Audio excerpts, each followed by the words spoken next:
I'm one of your hosts, Rob Galluzzo. Sitting with me back in the country. They let you back in. I thought you did the show solo now. I didn't know we were invited back. Yeah, he let us I didn't know we were being invited back to the deep end of horror. The sexy side. No, wait, better than sex. Better than sex. That was not by choice doing a solo show, just so you know. I take full credit for recommending that you do it solo. Because I came back with convention plague, and Elric knew I was like all messed up, and Elric was like, Rob's got this. Rob knew. By the way, with that thankfully is over convention plague. Rebekah McKendry, who just rolled up in her motorcycle. That was totally me and my chopper boys. Oh, really? That's just LA traffic. But I haven't listened to it yet because I was at the airport. I was going to listen to it on my last plane ride, which was 20 hours last night. And it wouldn't load at the airport. It just wouldn't download. It was really frustrating. And now, once I got in the country, it loaded. So I'm going on a road trip. That will be my first listen. That's when you go up to the flight attendant and you're like, what the fuck? And then you get really belligerent and they throw you off the plane and then you find a place that you can download the episode. I could do that too. 20 hours? I mean, yeah. 2 20-hour trips. It was ridiculous in 1 week. And then a tetanus shot this morning. I'm like, somebody's trying to kill me. Wait, what did you have to get a tetanus shot? I hadn't been to a doctor in years. Oh, I was going to say. I just got back from Australia for those that are curious. Yeah, late last night. Last week. Yeah. Got back late last night. Family stuff. Not a fun visit, not a playful visit, but still good to get out of the country, see family. And I watched a lot of stuff. You got a snazzy haircut. And all of it was in a plane. I watched what I'm calling the dregs of summer in a plane. Wow. That's pretty much it. Good chance to catch up on stuff. Sure. Wow. Well, let's dive right in. Yeah. I feel like we have to talk about the #1 movie in America right now, which is being called scarier than the first one, which is awesome. Sure. You know what? It's funny because we're talking about the Conjuring 2. Mm-hmm. I don't know. I think I like it just as much, if not. I don't like it as much as the first one, to be honest. It's great. It's great. Just to get it out of the way. Let's start. We haven't talked about this, so this is fresh. We haven't even mentioned neither this. of us. I saw it in the theater in James Wan's home country, which was cool. Wow. I went out about 10 at night. I had this is the best part of the story. I've never driven on the other side of the road. I learned to drive when I moved to LA. So I had to drive my sister's car in a town that has no streetlights, a few miles in pitch darkness. Like you can't see anything when you're on these streets, to a little movie theater where there's about 6 young people. Couples, 3 couples, right? And they're watching this. And I tweeted it, but it's totally true. That here, when people talk to the screen, people go, don't go in there. They're just, I heard these guys go, oh, nah, man. And I was just like, it was like weird sheep talking to the screen. But it was the same effect, the guys it was kind of cool seeing it, in Australia. It was on the same day, so I was actually surprised it opened, the same day. Yeah, that's cool. And, I kind of, I thought it was a really good movie. Like, really strong. His filmmaking itself is at the top of its game. So good, yeah. The problem with it, and the reason, and I've read a lot of people saying it's better than this will be spoiler free too. The reason I don't think it's as good is because I didn't care. I wasn't anywhere near as emotionally invested in this film as the first film, because the first film gets you with that family. There's all these kids, and just there's something about the family that's so endearing, and then you're pulled in, and I feel like because Lily Taylor's such a major character in it, you kind of feel the film through her, whereas this doesn't have that actual protagonist outside the war. What's interesting is the article that Derek did. Yeah, that's what I was getting ready to say, is we have an article that will be up by the time this show runs called Why is The Conjuring 2 so good? Because we care. And it's the opposite of what... And I mean, I agree with it. Derek's point is the first one was strong because you cared about the family. Right. But this one is the Warrens movie. And I agree with that. And that's the difference is you didn't really get to know them in the first one. They were just kind of the quote-unquote Ghostbusters, the heroes, if you will. But, again, and he cited that Elvis scene, and I agree. It's like my favorite scene of the whole movie. Yeah. When, he playfully picks up a guitar and sings an Elvis song to kind of comfort. It's the first moment of peace this family has experienced since the whole ordeal started. And it's little things like that about the Warrens that make it a strong film. There's kind of the only negative of, and I completely agree about what he's saying. Yeah. The problem is there's 2 complete feature films that coincide within the movie, but also live separately. So it's kind of like watching two movies. I know the previous film kind of had that as well. Yeah, that was the complaint from the first one. Organically, to me, didn't come together as quickly. Like, it takes a long time for the stories to kind of link in this film. And so therefore, what I'm saying is I did care about the Warrens a lot, but didn't really ever feel that invested in the other storyline, the actual haunting storyline, even though I liked it. It was brilliantly made. There's some great sequences, but I will also go a step further on that level, on the other level, in terms of creativity and scares. This film trumps the first film. Oh, yeah. I thought there was a couple sequences in this, the best of any horror film in the last decade. The story. Oh shit! Already spilling beer. Elric's already dumping beer everywhere. It's okay. Keep going. I think when I get excited, that's when all the technicians get worried. When basically the storyline that follows the Warrens' main kind of horror storyline. It's not really a spoiler to say because the imagery is out there all over the internet of a nun thing, and I won't tell you anything about it. To me, that's the strongest thing I've seen in anything in a long time. You want to hear something crazy? It's genuinely scary. I just read this 2 days ago, and I mean, again, it's not spoiler at all, but it's interesting about the filmmaking process. According to James, all the Demon Nun stuff is reshoots. That was none of that was in the original movie. But he said he did that on purpose. He knew that there would be reshoots, and a lot of times.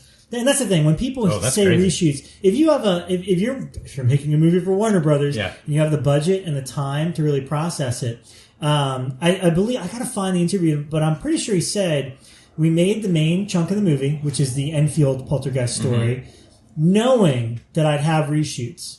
And for him, he's like, it's part of the process. You see a movie put together, and it becomes either apparent what you need more of or not. And I believe he said that there was and this doesn't give anything really away, but there was a demon element to that character. They just didn't know what it looked like or what it should be.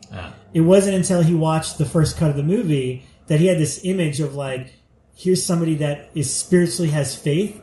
Why don't we take a nun, the epitome of that, and have that be the creature, the thing that, the demon or whatever. And again, all that was added afterwards. That's amazing to me. Amazing. Well, especially because it all ties together so perfectly. Yeah. But the strength is that they don't, and this is something I really like about his work, they don't over-explain things.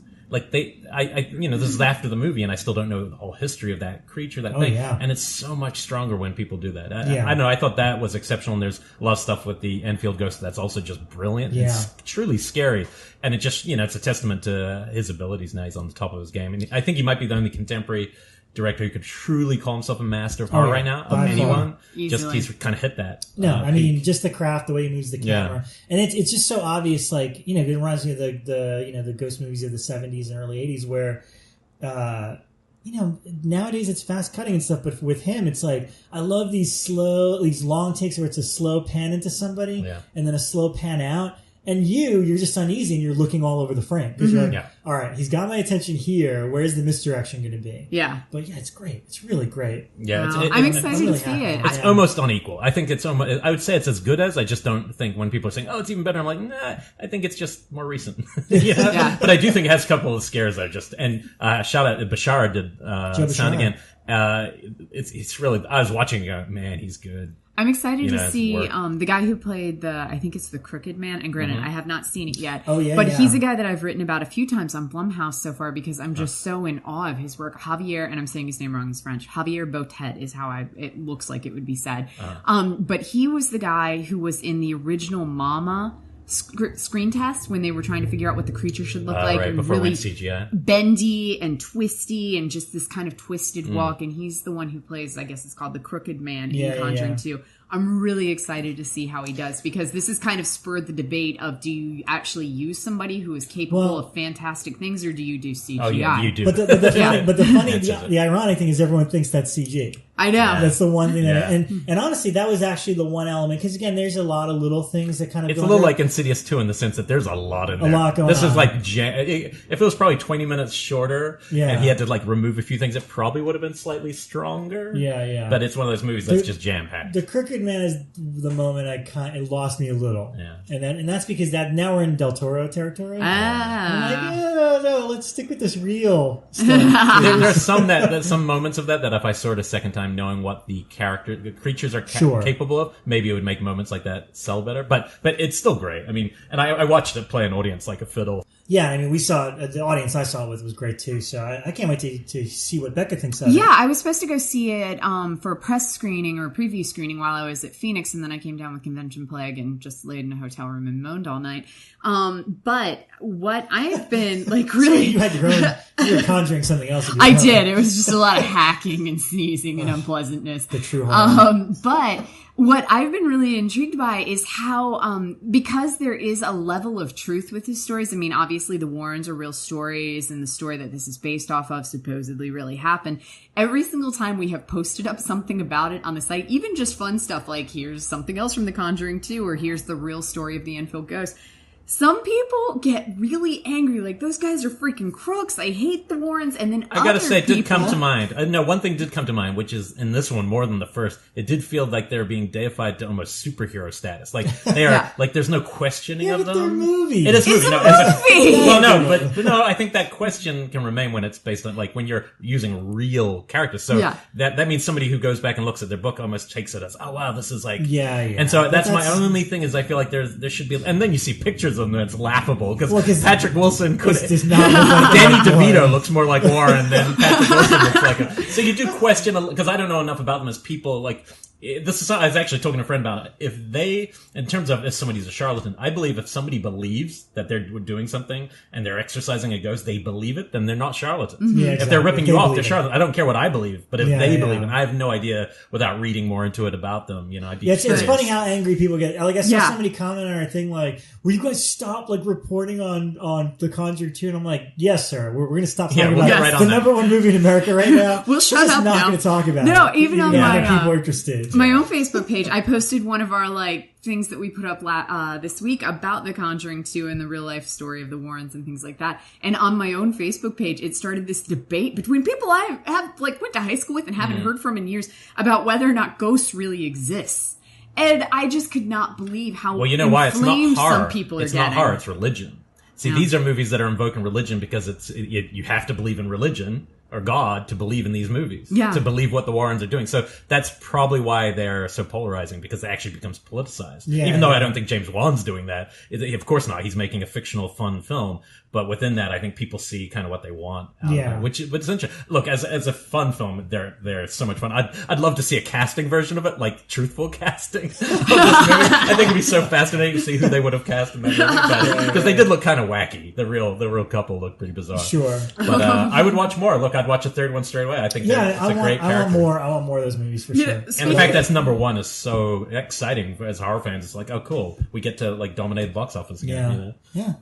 Definitely. What else did you see? Well, I'll tie it to Joe Bishara. Okay, so I was on the plane for 40 odd hours. I'm going to call this pitch the dregs of summer, but they're not all dregs. These are the movies that I purposely would avoid watching because I hated all the trailers so much of these movies. I never would watch them, but they're free on a plane. You finally watched Unfriended, didn't you? I already saw that one. Oh, okay, wait, no, you did like that one. This one, shout out to a man called Ryan Turek, who in our first episode, this was his pick of the week, and I almost scoffed, and somebody even said to me, "Oh, I heard you made that his pick of the week. Ridiculous."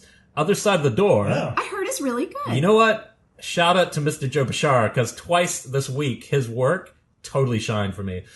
This film was surprisingly good and surprisingly strong hook. Jeremy Sisto from May and Sarah Wayne Callies from Walking Dead are a couple. They lose their kid. One of their children, she has to make a choice of which child to save when water's rising in the car. It's kind of intense. Yeah. They're in India when it happens. They decide to stay on living there.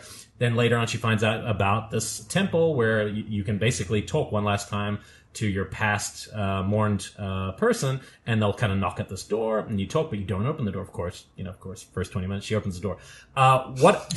The more generic parts of the script, which are kind of like Ouija and a lot of other movies, where it's like a generic possession or haunted kid stuff.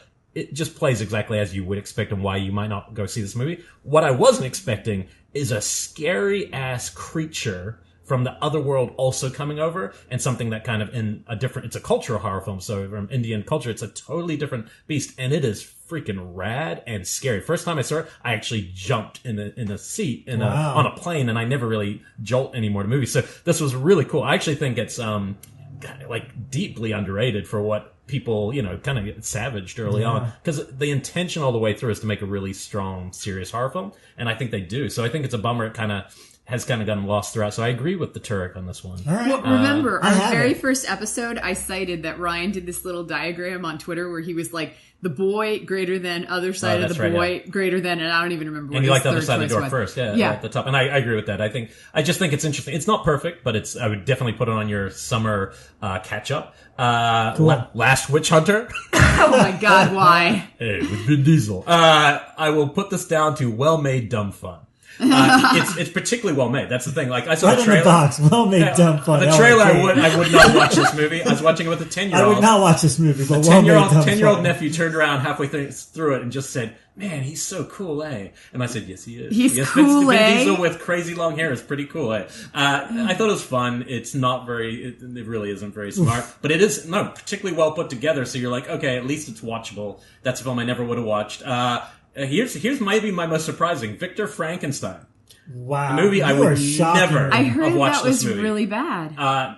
James McAvoy, get ready to shock you. I think might have given one of the best performances of the year in a genre film in this film, and it totally got unnoticed. He is like it's all super high intensity, over the top, kind of fun, playful thing. And this is not Penny Dreadful. It's not serious. It's kind of horror I tend to hate, that actiony, big budget studio horror. I'll like it. It's more science fiction than it is horror, but it's not a good movie. It's a totally capable movie. It's well put together. It's a very bizarre view on events, because Igor in this has the skills of a doctor even when he's a hunchback in the circus, and you're like, well, where did he get the skills? But it is interesting because it's a story I've never seen on the Frankenstein myth, but it's really McAvoy crushes it as Victor Frankenstein, and it's just fun to watch. I thought that was a great plane movie. So if you're taking a flight, make sure they have Victor Frankenstein. Otherwise, probably don't need to watch it. I'm not going to say it's great, but I think it's definitely watchable. As I'm on that note, I will throw a quick shout out to Penny Dreadful, which is proving to be maybe the best horror series of all time, in my opinion. This season is insane. It's like watching three big budget studio movies at once. One's a crazy Western, which is happening in America. And then in the last one, it is my favorite portrayal of Dracula of all time. Like the third season has Dracula rise, and I'm loving what they're doing. It's so low key. We actually got to see him fuck. When was the last time you saw Dracula fuck? I've never seen Dracula fuck. He kisses people. I'm sure some movie in the 90s. People. I'm sure we did No, he this. just kind of seduces them and drinks their blood. He was a werewolf. Oh, when he's a werewolf. But when have you seen Dracula the dude just having... I didn't understand Queen of the rules. Damned? And well, come on, he never fucked Eva Green before. And it's just some hotness there. Spoiler, suck it. A couple of weeks ago when I stated that I didn't make it past like the third episode of Penny Dreadful and I hadn't watched since then, I had people texting me and yelling. Jared Rivet was like, he texted me and he was like, what are you doing? Go watch that. I feel the same way like watching Conjuring 2 was like where you get that big budget feel of horror and you're like, man, this is good. I feel that way every week with that show. Wow. Because it's so well put together in the stories. Okay. And it's revisionist horror done right. Whereas like, Victor Frankenstein's revisionist kind of silliness, but you can go with it. This is like, wow, I didn't think you could do that with that character. And this season's particularly awesome. Wrapping up. So that's most of the crap. Oh no, the worst of all the movies. Avoid this one like the freaking plague.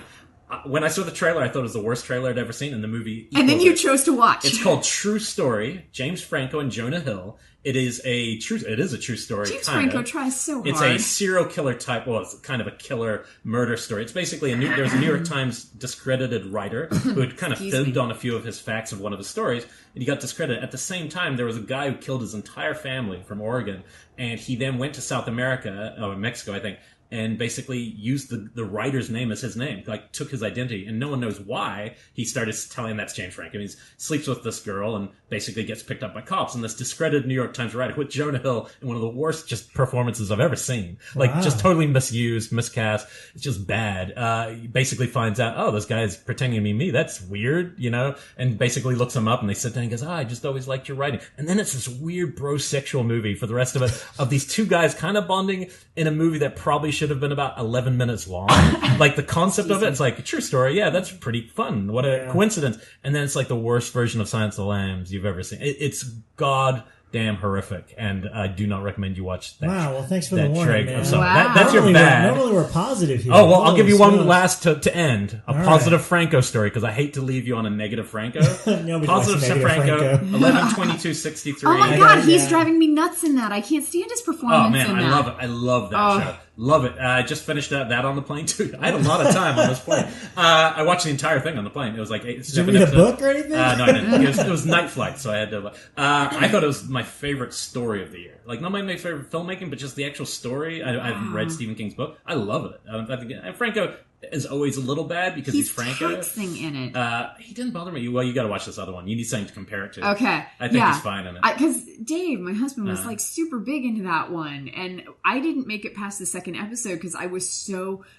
just irked by Franco's performance. And I couldn't even tell you what it was. It was just like, he's trying really hard and it's just not working. So whenever Franco plays like an ordinary guy, I get annoyed. If he's like way fucking out there, like Spring Breakers, I'm like, that's genius. I'm definitely over Franco'd. Like a lot of people were like a little over Franco'd because he's been in so much lately and he's making so much of his own stuff. I think is the problem. But I don't know. I love this story. I think it's great. We've been Franco'd. Well over Franco'd. And last thing I'll tell you, there's a Howling 3 reference in an Aussie movie. I'm watching. It's not really horror, so I'm not going to Sam Neill for the Neill files out there. Death in Brunswick, dark little comedy that he was in early in his career where he does murder someone and dispose of body, and he takes his date to a movie theater. And there are all these kids out for summer break, and the movie starts and it's Howling 3, and people are going apeshit, and suddenly the mutants start, and all the kids are screaming and throwing popcorn. I was like, that is so Was cool. that actually the reaction to the marsupials? I doubt in real life, but in the film it was. I thought it was pretty damn cool. Philippe Moore would probably tell you otherwise. And one of the episodes of Killer Pooh. Yes, I can't remember which one. It's a great one. It was a good one. So that one's for the Neophiles. So that is your summer of viewing. That I've done your entire summer in one plane ride. Wow, that's pretty epic. Wow. It was a lot. I'm going to burn through these really quick because I only saw a couple things. You guys had already seen Goosebumps, the movie Goosebumps. Yes. Yeah. I was waiting to watch it in 3D because that's the way it was made. And I got a copy of the 3D Blu-ray. And just to preface, I don't know anything about Goosebumps. This is a little bit after my time. Like, I didn't read the books. I didn't know the show. I'll lend you the entire collection. I kind of want to read it now. Nice. I loved this movie so much. It's so fun, right? From start to finish. It's exactly the type of kid-friendly gateway movie that I loved as a kid, like the Monster Squad or Goonies and things. Yeah, definitely Monster Squad. I don't want to say I told you so, but this was number 3 on my top 10 list last year, and both you guys were like, what the fuck, Bekah? I told you that I waited for a 3D copy. I wanted to see it the way it was done. And, I stand by my insult, even though I like the movie. Because it was directed at you. Well played, Elric. Well played. But I just love it because it's just this great. I thought like the writing was sharp and it was really fun and a great way to get all these like monsters into one movie and being meta about it, about the whole R.L. Stine, like Jack Black playing the guy that wrote these stories, and still having young protagonists at the same time, but making it accessible to adults too. So it was. I mean, I watched it with my roommate Dave, and we had so much fun with it that literally like 2 days later, somebody had come over and was like, "Oh, I didn't see that." And I was like, "Well, we'll watch it again." And it's rare for me to want to watch another movie again in the same like week or whatever. But we absolutely loved it. How did that movie do? It's a great. So they can make a second one? Yeah, they are already started making a second one. You should read our site. My only critique is, and I was going to actually write this up for the site itself, is that I wish it relies pretty heavily on CG. Yeah. And CG is very forgiving in 3D because obviously the layers are different and all that, and it makes it pop out more. But at the same time, this is I guess a co-production with Sony Animation. So I guess it was part of the deal to make it. It was like, well, we have an animation wing that's going to do the work on this movie. Also, nice for Danny Elfman to finally wake up after 10 years because it's like one of the best scores he's done in a really, really long time. Well, it also has, I won't spoil it, but it has a real heartfelt ending. The way it actually ties into the movie watching, there's an actual twist. That's an emotional twist rather than just a horror twist. Oh, yeah. And for me, that really won me over. And I kind of saw it coming, but not all the way, and really loved it when it got there. Yeah, me too. And actually, the very ending, I'm not crazy about because it felt like a studio note. I don't want to spoil Probably anybody. Is a studio note. Yeah. It totally is because the Blu-ray has the original ending of the movie, which is far more appropriate. Oh, I got to watch that before I leave. In tone with the whole thing. We'll talk about it when we're off air because I don't want to spoil for you. But I recommend it highly. Definitely you should see it. Equally the same, and I'm so glad that I managed to stay spoiler-free right through this Blu-ray release. 10 Cloverfield Lane has got to be one of the best movies I've seen in a long time. Exactly. I watched it for the first time this week, too. Great. So we can both talk about that one. I don't want to give away too much. This is a hard movie to talk about. I mean, that's the thing. So you don't want to talk about it, but all I could say is if And the reason, the Cloverfield title doesn't really fit in other than if you want to replace Cloverfield with the words Twilight Zone, then you know the vibe of what you're getting into. Exactly. And I am ready for 10 more fucking Cloverfield movies if this is what they're like. Yeah. John Goodman, amazing. I am not exaggerating. I swear he should be like Oscar nominated. Yeah, it's for probably that. one of the best performances It is the given. best John Goodman performance. It's weird, it beats Matinee for me. Right, but no Lebowski. I don't know. This comes close to Lebowski. No, it's really good. I did feel like even though I liked the twist, and there's a big twist, I didn't love the twist as much as the rest of the movie because the rest of the movie was so freaking good. I think the best movie of the year might be that first 2/3 to me. Like, it's great. It's strong, and you're just like you're on the edge of your seat the whole time. For me, I still enjoyed the twist. Had fun with it. It's just it's rare when movies have such a big impact because it's not just a twist. You're talking about it changes everything. It changes, and as soon as the movie gets bigger, it was still great. Yeah. But I liked it when it was small. Yeah, exactly. I think that's part of it. Well, it's like two movies. Yeah, it really is. And I like them both a lot. And I think I don't know, but I still like that they're both the same movie because I love when you have a really great movie that you're engaged with and it just goes fucking bonkers and you're like, what? All right, I'm down with this. And now you'll understand my tweet from way back where I said if you watch the start of Hush. And then quickly turn over and watch the start of 10 Cloverfield Lane, you're going to feel way more scared for 10 Cloverfield Lane, and then go back to Hush and then end Cloverfield Lane. Like, mix it, because that performance. I have to say, like, I watched 10 Cloverfield Lane, and we finished, and I was like, oh, it was an amazing movie. That was the best. And Dave looks at me, and he goes, yeah, it all boiled down to preppers versus helpers. And I said, what do you mean? And we had been watching the show a while back called like Doomsday Preppers. And it was about all these people and their whole MO is like, when the end of the world comes, I've got an entire house built underground. Fuck the rest of the world. I'm going to be in my house. Versus the people who are like, I'm going to go out and help everybody. And that's what the whole thing kind of boiled down to. And the ending kind of could be a little modern America satire there too, I think. Yeah. I think we all fall into those camps somehow. Yeah, for sure. That's cool that you liked it. I think it's a great movie. I loved it. I strongly recommend it. Last movie, and then I have a recommendation on Netflix for you. But the last movie I saw was the new one from Darren Bousman, Abattoir. I cannot wait to see that. It just premiered at the LA Film Fest. Cool. You had caught Beyond the Gates there last week. It was a few days after that. I really like this a lot. I mean, Darren's a good friend of mine, so I may come off a little biased, but I'm very open in that I love his Saw movies, and then the movies he's done since I'm pretty mixed on, and I've had long discussions with him about why. Like, there's things I like about Mother's Day, but it's so unpleasant that I never want to watch it again. Yeah. And a lot of that applies for a lot of his movies. This one by far is my favorite of his, just from a stylistic level, and the concept is super strong. It's also it was a little alarming because it was written by a guy named Christopher Monfett, and it's kind of written in the style of a film noir. Like, the characters are all out one of them has so I read the script a while ago. Oh, you did? And I guess I can tell you. I gave notes early on when he was pitching it. He needed people to kind of back up his vision, but he wasn't soliciting it. He just asked for notes that he gave the studio and to see because they were probably not going to be into that kind of thing. Right. But His Girl Friday, she has that kind of the way of talking and things like that. Which I thought was really cool and actually one of the strengths. And what I will say, without even seeing it, is this is the only film I've seen since knowing him where it seemed like he was fighting for a vision for years to achieve something that he had a real clear mental image for, which was interesting. Yeah, I thought, and in that term, I think, because the concept is basically, it opens with a slight montage of murder scenes from various houses, and essentially there's like this super rich guy that you know nothing about that will immediately buy a house after the murder's taking place there and rip that room out and then disappear without a trace. Nobody could find him after that. So it's kind of the mystery of tracking him down. And he's essentially putting together a giant house, an abattoir, murder house, made of haunted rooms. Yeah. And it's like, that's a really strong concept and super cool. It's really good. I like the characters. I like that weird noir vibe. Not a lot of people are going to dig that. I thought it was really good, but who steals it? Lynn Shaye's in it. And I mean, Lynn's always great, but she is amazing in this movie. She's a really, really good, strong character that fits into the kind of the backstory. The middle part, I think that it's a little, what's the word I'm looking for? Expository. Like, there's a little bit too much exposition in the middle of it, where I really just wanted to get to what I was hoping the third act would be, and the third act is exactly what I thought it would be. It's like, if you know Darren, he's obsessive about haunts, like haunted houses and rooms and things like that, and he's captured in cinematic form with his finale what it's like to walk through one of those places. But what if it was real? So I think there's a lot of good stuff in it. I really appreciate it, and I recommend it. I don't know if it's coming out anytime soon. They just started the festival run, but definitely keep an eye out for it later this year. And I just picked up the comic books because he did some prequel comics that I'm into.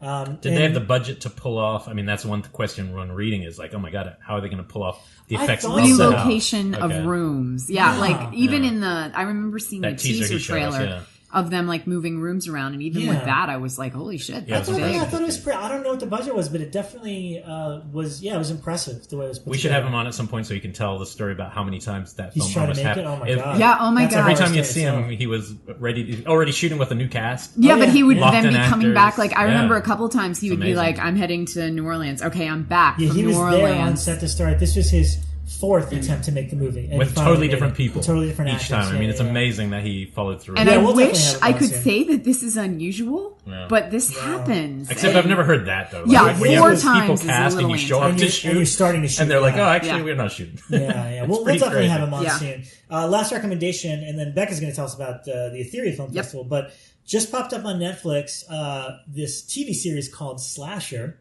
Oh, yeah. I just got a copy of it today and was kind of like, what's this? It's really cool. I really like it a lot. It's only 8 episodes, and the way people have been describing it, which is accurate to an extent, but not really. If you're a little bit of an older slasher fan that doesn't like the Scream TV series, which I do, I like MTV Scream. If you don't like Scream and you wish it was a little bit more adult, this is the adult version of Scream. Now, that said, it's not anything like Scream at all. But I'm so fascinated by the need to tell slasher movies as episodic television. Because it's the one subgenre of horror that I can't imagine doing that way. It doesn't lend itself to that because how do you build up to it? I'm 3 episodes into this series Slasher, and it's kind of crazy and kind of awesome. Is this the Chiller show? What's that? Yes. Chiller. See, I watched the first episode, and it just didn't grab me. But I would be curious to see more of it. I'd watch more of it. If you get to episode 5 and tell me it's still good, I'll go back and watch more. First episode, I was just like, what? I mean, it was pretty extreme opening. The opening was great. The opening's really great. But then after that, it's like, oh no, are we just going to like, what is this going to be? And how do you sustain this over a series, Right. Well, it's cool. I'm got gonna the keep DVD watching. Today. I'm kind of excited to get started with it. How have you been feeling about the Scream, the new series? Have you watched it? I watched, I think, the first 2 episodes. And I actually really like the first season a lot. I'm talking about it. I don't know how I feel about this season. I think they maybe they need to reinvent it again. They're spinning their wheels a bit, and I know they hired a whole new showrunner and all that, so it definitely feels off. Yeah. I don't know. I'm going to keep watching regardless. I did not enjoy much of the first season, but I dare to say that when we had the booth at Phoenix, a lot of people came up and were like, you're Blumhouse, you're horror. Have you guys been watching the Scream TV show? And I was like, no. So I think I need to go back and revisit it. Season 1's on Netflix. I think as a whole it's pretty strong. It's like 10 episodes or whatever. It's pretty strong. But the second season's kind of... Well, it's kind of like Scream 2. Yeah. It kind of feels like the sequel to Scream. No offense to her. Scream Season 2 is like Scream 2 the movie. The one cool thing I'll say is they're naming each episode after movies. Oh, yeah. So I Know What You Did Last Summer is one title. Psycho. It's kind of fun. It's quite cool. But look, if it reaches young, new fans, it's not our age group, people who watch MTV and that's their exposure to horror, that's great. I mean, I hear it's huge. And the Phoenix Comic Con, where people were talking about this with us so much, tends to be, I'll lovingly say, a more Pikachu convention, where it's much more family friendly. And I love how you say that like I know what it means. I kind of know what it means. If you go to a lot of conventions, you understand the difference between like a horror convention and like a Pikachu convention. Is that Pingu or whatever? What's that guy? What is Pikachu? Pikachu's a Pokemon. Oh yeah, Pokemon. That's what I was going for. Okay. Thank you for the education. No problem. I don't know why I know that one either. But anyway, so I, in addition to watching 10 Cloverfield Lane, spent much of my weekend at the Etheria Film Festival.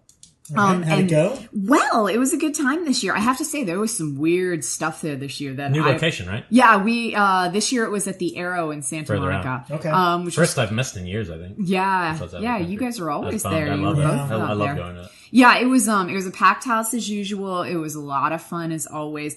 This year, they expanded a couple of years ago, and it's not just horror anymore. It's science fiction, fantasy. There was a Western this year, well, a science fiction-y Western. And so they've expanded into all these different genres. And there was, this year was kind of cool for me because, instead of taking Dave like I usually do, I decided to take my mom. Cause she was here and she had the night off, and I was like, you know what, if somebody's gonna come celebrate women in horror with me, it needs to be my mom, cause my mom was the one who was always like, doesn't matter if you're female, you're doing this like stuff. A celebrity, this thing. Nah. I mean, mom was excited cause she got like a red carpet picture with me, and she was like, this is so cool. The hot arm candy, as I like to call it. Hot arm candy. Mom was thrilled by that. Yeah. But yeah, she was just excited to meet everybody. But some of them, there was a couple that really stood out for me. There's one called, and it was the first one of the festival, called Genghis Khan on the Moon. And I mean, to give you an idea of how impressive this short was, it was 10 minutes long and cost $85,000. And so I came home. Exactly. That's what I was like, how the fuck did you get this money? So I come home and I'm telling Dave about it, and he's like, we would have made like 5 films for that. And I'm like, I know, right? But it looked like $85,000 in 10 minutes. And it had, and I'm going to forget his name, the gentleman who was in Big Trouble in Little China playing, Jesus. James Hong? Lopan, thank you. James Hong? Yeah. James Hong. Yeah, so he's in it. Names, but yeah. And the whole concept is that Genghis Khan and his army rides up to this kind of mountain, and inside this mountain is this soothsayer who says you have to find your moment of tranquility. And the soothsayer has a telescope, and Genghis Khan sees the Sea of Tranquility on the moon and decides that that's where he wants to be. And then he gets there and realizes he's still just trying to defeat it, because like astronauts show up and he's trying to beat up the astronauts. And then it just ends with him kind of on the moon, and it ends with the question, like, no one ever knows where Genghis Khan is. Definitely like one of the ones that I was like, holy shit, the scope of this thing. Well, I think it's cool that they went beyond horror for this, because it's about encouraging woman filmmakers, and those voices have to kind of be making bigger movies to kind of set the bar. The second one, again, the scope of it was, and this is one, it was so cute because my mom leans over midway through and she goes, I have no idea what's going on. And I was like, I don't really either, Mom. But it was a musical. It was like a Frankenstein mythos about this girl who decided to create a monster in exact likeness to herself. And then the monster sends her to hell, but it's a musical in French. Oh, wow. And that ticks all your boxes. Yeah, and I was like, I should love this, but I have no idea what was going on, because then at the end they're like running on a beach together, and you're like, I don't really get this, but it was amazing to watch. No happiness of the categories. Exactly, it was kind of in that same tone. And then, a lot of them fell into kind of traditional science fiction. There was one about time traveling that I really liked. There was a Western one that had some science fiction elements to it. The one that ended up winning kind of the big accolades of the night was, and I hope I don't chew her name, by Jill Gavargizian. I think I got that out right. Yeah. Who was actually here in LA based, and you guys would recognize her if you've seen her. You were Facebook friends. I saw her win. I have no idea who she is. Yeah, and I don't even know how we became Facebook friends. Really? I'm like, who are you? But I've you won. seen well her done. around LA at a couple of different horror events. She's a writer. I thought she was a web writer for a while back. Yeah, I think she has something to do with the film festival. I think she runs a horror film festival somewhere. But hers was called The Stylist. It was much more simplistically set up plot wise than a lot of these. It wasn't like, a musical or set on the moon or anything like that. It was just about a woman who goes in to get her hair done late at night by a stylist, and the stylist has got some crazy shit going on. And it was really simple. The effects in it, very crazy practical effects, and that definitely really sold it. So that one won. It was awesome. And as usual, it was just a really fun event, and really kind of makes a statement about how the industry at large only has 4% working females in it, and the horror industry is even slightly less than that. Really, it's less. Yeah, that surprises me, because I feel like all the people we know are there's so many women we know in horror. So within our small circle, it seems like it'd be a lot. And I've always questioned these figures, because I'm wondering, like, how do they gauge like who's working and who's not? Do they include every single person on the film roster, or interns included? Those stats are probably true, especially for above the line. Yeah, I'm wondering if it's like above the line people is where they're making those calls from. But yeah, I mean, regardless of what genre you're looking at, it's still rather frightfully low. Oh, and I just received intel from our board op who was Googling. Whole 6 feet away. Yeah, from the whole 6 feet away, that Genghis Khan Conquers the Moon was made from USC. Oh, wow. So it is a U.S. made production. Right, so they spend a lot of their own money on their films. Yeah, That's really? a lot of money. $85,000. Because foreign countries, actually, up until recently, a lot of countries would spend that much. New Zealand's was $90,000 per short up until about 2 years ago. Well, that's how Etheria was for the past couple of years, where you would see these like lavish productions, and then these ones that were obviously made for like $1,000.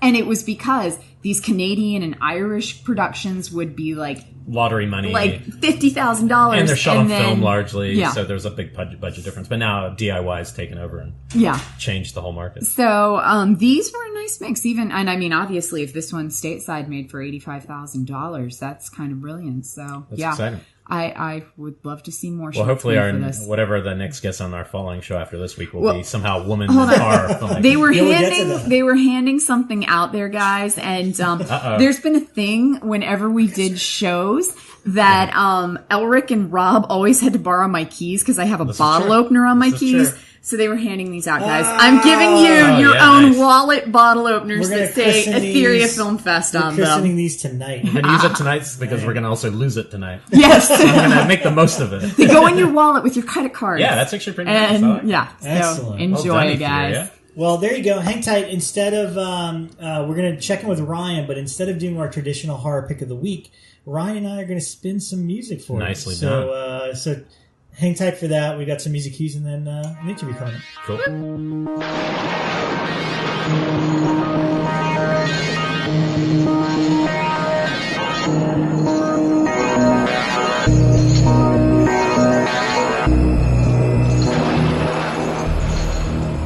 Okay, so welcome to this special segment of Shockwaves with our very special guest, the head of development at Blumhouse, Mr. Ryan Turek. Thank you for having me back. Of course, man. And this time we're going to spice it up. Usually Ryan gives us his pick of the week, his horror pick of the week. Usually a movie. Yeah. But because both of us are big soundtrack vinyl aficionados, and we're trying to fold in a little segment called Now Spinning, where we talk about some music that we like, both of us wanted to talk about music today. Yeah. So... Ryan, what is the music selection that you have for me today? What is this madness? This thing is amazing. That you queued up for me. So I took a usual run to Amoeba, and it's been a while since the big move. I haven't been able to get over to Amoeba and just like binge on a bunch of stuff and just walk in there without any purpose, see some titles, and go, all right, I'm just going to buy that. I'm going to buy that. I'm going to buy that. And my recent trip, I walked away with Tentacles. It's a 2 LP set of Tentacles. It's by Stelvio Cipriani. Who would have thought Tentacles on vinyl? Tentacles on vinyl. You know what? And the cover is amazing. I mean, look at this thing. So you got I'm sold already. On the front, there's no title card, no nothing. It's just a naked woman being attacked by an octopus. And then I don't know how they got away with this little...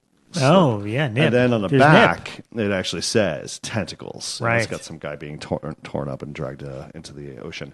But this thing, it's funny because when you can associate some music and you don't know where it's from, and then when you hear it as part of the soundtrack, you go, oh, all those years, that's what this has been a part of. Yes. And so there's a track on here that I just like... I can jam to, man. This thing is amazing. And the guys at Beyond Fest, Jim Branscombe, who does like a lot of the videos and like, mashups and stuff like that, he put together like a little trailer, I think about a year ago or 2 years ago, and there was a track on it that I just couldn't pinpoint the music. And I never just said, Jim, what's the music track on it? He would have told me. Instead, I just, tortured myself for 2 years. And then I put on the Tentacles score, and I was like, there it is. That's a track. Wow. And it's called Too Risky a Day for a Regatta. And I don't know if you guys have seen Tentacles, but do yourself a favor. Check it out. Yeah, refresh my memory on this movie. Cause it's just it's a Jaws ripoff with a fucking octopus. Okay. That's it. That's Italian. And it's like, it's Italian. It happened, and I think it took place during like, it happened. Boat regatta. Just, it happened. Yeah. And then, oh God, Shelley Winters is in it. And you can like turn a drinking game into how many times Shelley Winters changes her hats. Nice. She's always got a hat change in like every scene. But John Huston's in it, Shelley Winters, and it's not good. It's not a good film by any means. Because I remember it was on either Netflix or Hulu or somewhere, and I was like, let me check this out. And it's a snore, man. The movie is a total snore. Oh, man. But it's fun. It's still fun. But the music. But the music, guys. I mean, let me just cue this up for you. Give us a little sample. Ready for this? Ready? We're going to get a little taste of Tentacles coming up right here.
Come on.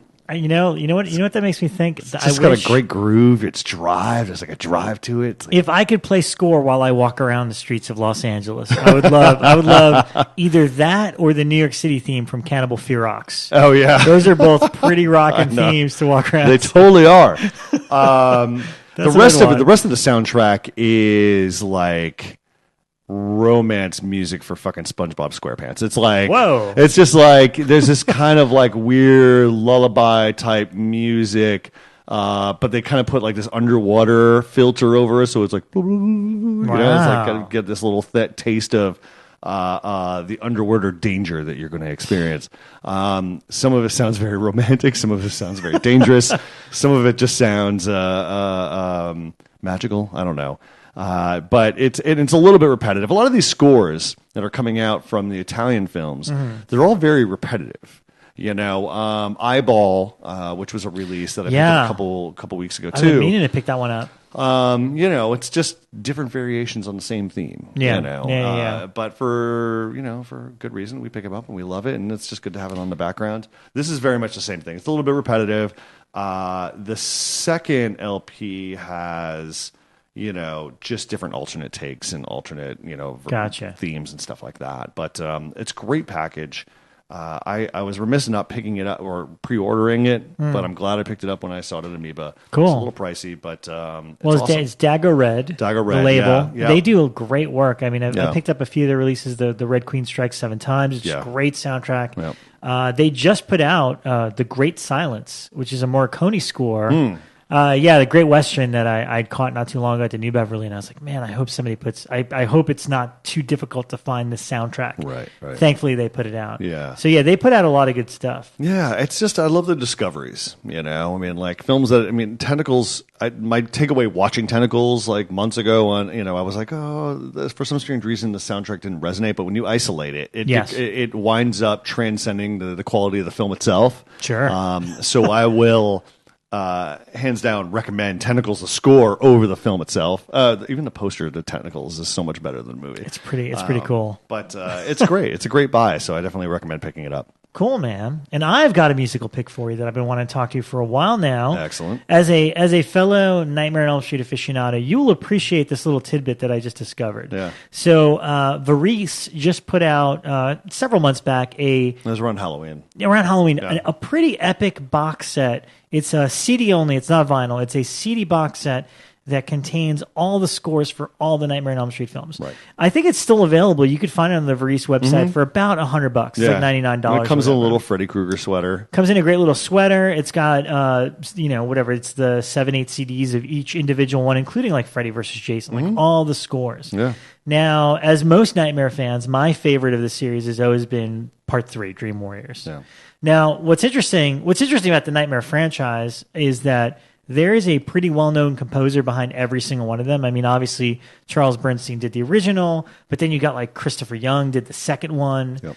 And for part Christopher 3, Young's is such a deviation from the entire franchise. Yeah. It's very abstract and, super, it feels very experimental. You know? It feels like a fucking nightmare. I mean, that's the thing, where the other composers brought themes into the madness of what Freddy Krueger elicits. Chris Young just went full crazy abstract, with the whale sounds and all this other shit. Oh, yeah, so, very unusual. It's pretty cool. And I don't want to, if I'm not mistaken, because I know he did an interview on the Damn Fine podcast, which you should listen to. It's a great chat with him. Because it's so early in the franchise, I think he was instructed not to use the theme because you get the basic, lullaby and all the main Charles Bernstein themes in all the other sequels. Right. 2 is isolated in that sense that it's just all original music that he did. Well, it's a reflection of the movie itself too. Totally. Because when you look at the franchise, 2 is that one little black sheep. It takes a left turn, and then they're like, "Wait a minute, let's get back on track." Yeah. But that said, part 3 is always one of my favorite of the franchise, and it is. It's credited, composed by Angelo Badalamenti, who is most well known for working with David Lynch and, of course, did the Twin Peaks music and the Twin Peaks theme. Yep. Now, I've been on the hunt for a vinyl version of this for a long time. It's really hard to get, and it's really expensive. So I was glad to get this box set. But I think the biggest revelation of this whole thing, there's 16 tracks worth of cues that are credited to Badalamenti. And then there's a whole bonus segment, like another extra 10, 20 tracks of just what they refer to as bonus material. Right. This stuff is all credited to Ken Harrison. And I looked him up. He does a lot of TV work primarily. He's never really gotten a big movie credit under his belt. But his themes, this is the stuff that he composed. He is the unsung hero as far as I'm concerned of Nightmare 3. And I'm going to play you I think this is my favorite piece of music in the entire Nightmare franchise. Yeah. And this is not Angelo Badalamenti. It's actually this guy, Ken Harrison. Right. So listen to this bit.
Now that's the basement chase from the very beginning of the movie, when Freddy first makes his appearance. And again, he also did the music kind of in the Philip, when he's being a puppet mastered, puppeted, and there's just so many sequences that this uncredited composer did. And I have to say, I went through the entire collection around Halloween. When I was driving into work, I would put in one album and then listen to it in completion during my drives back and forth to work. And it was funny because I'm not a fan of the Nightmare on Elm Street 3 soundtrack compared to like the bodywork. Yep. But it's his stuff over Badalamenti that I like. Exactly. And it's really, really weird because it's like, I don't remember the score being like this, and I don't remember reacting negatively like that. And then all of a sudden the track like that came up, and I was like, I know that. That's Freddy Krueger. And that's Nightmare on Elm Street to me. And that's one of the bonus tracks. Yeah. A lot of the Badalamenti stuff is not in the movie. Right. They actually rejected a lot of these cues. So I thought that was interesting. And more than anything, I just wanted to, as always, I always feel the need to shine the spotlight on kind of an unsung hero of a particular film. And in this case, it's you, Ken Harrison, wherever the hell you are. Yeah. Thank you for your Nightmare 3 score. What's your favorite out of the bunch? Is it still 3? I mean, in terms music-wise? of music-wise.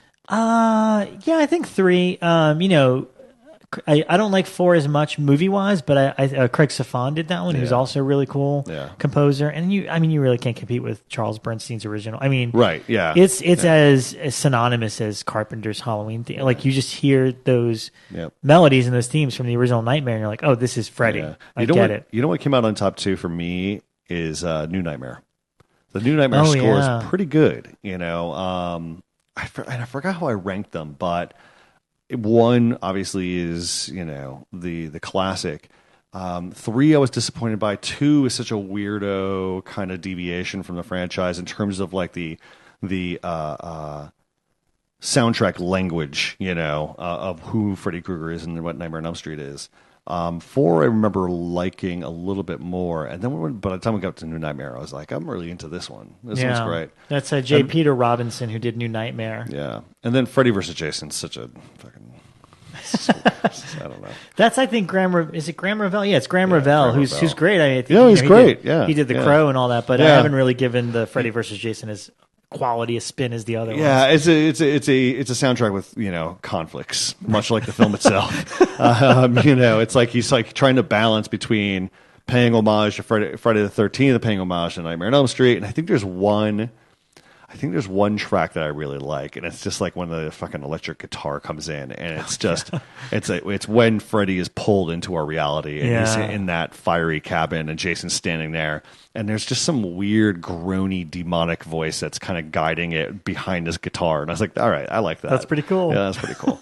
But no, the set's amazing. If you're a Nightmare fan, I feel like you owe it to yourself to add this to your collection, because it's a great package, and you get so much music in there. Everything, pretty much every cue you could think of. Yeah.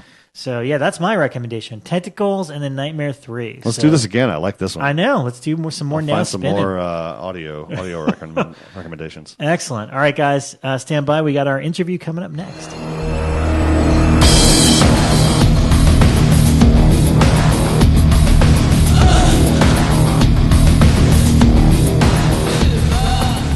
Okay, so welcome back to the show. We're sitting with 2 very special guests. Both of them have been on Killer POV before. So if you're new, masters of horror. And both are masters of horror. Literally masters of horror. Don't make them blush, but still. So if you didn't hear their episodes, I recommend going back to the Killer POV. Pause right now. Yeah. And come back in like 6 hours after you've heard the 2 Killer POV episodes, because they're really fantastic. But welcome to Shockwaves, both Mr. Mick Garris and William Malone. Yay. Gentlemen. Great to be here. Right. Nice to be in this new permutation. Yes. Yeah. Very much so. Rob Galluzzo's kitchen. In Rob's apartment. Yeah. Hey, don't shatter the illusion. It's very red. As Cronenberg said, or James Wood says to Debbie Harry in Videodrome. That's right. About her dress. That's right. It's very red. But it's very coordinated, because as I've been sitting here for several episodes staring, he also matches his microwave and his toaster and his teapot. Totally intentional. Do you think I didn't notice that? And I'm like, this is so coordinated. Rob is a coordinated guy. I'm pretty terrible at most things in regular life, but I'm actually coordinated when it comes to my walls and my furniture and your stuff. Spider-Man mug. And my Spider-Man mug. And your ability to coordinate guests. Ninja-like ability. This is a long dream. I don't know why, guys. And I love this. Forgive me. There was a point last year where I was on a fly kick. I just went back to the original movie, started watching them all. I went chronologically, got to Cronenberg's, and for some reason I went to these 2 guys and I was like, we need to do an episode all on the fly movies. And it has to be with Mick and William Malone. I don't know why. I feel like those are the 2 guys that would be fun to talk about. We both have in a dream, guys. Let's make it happen. And granted, help me.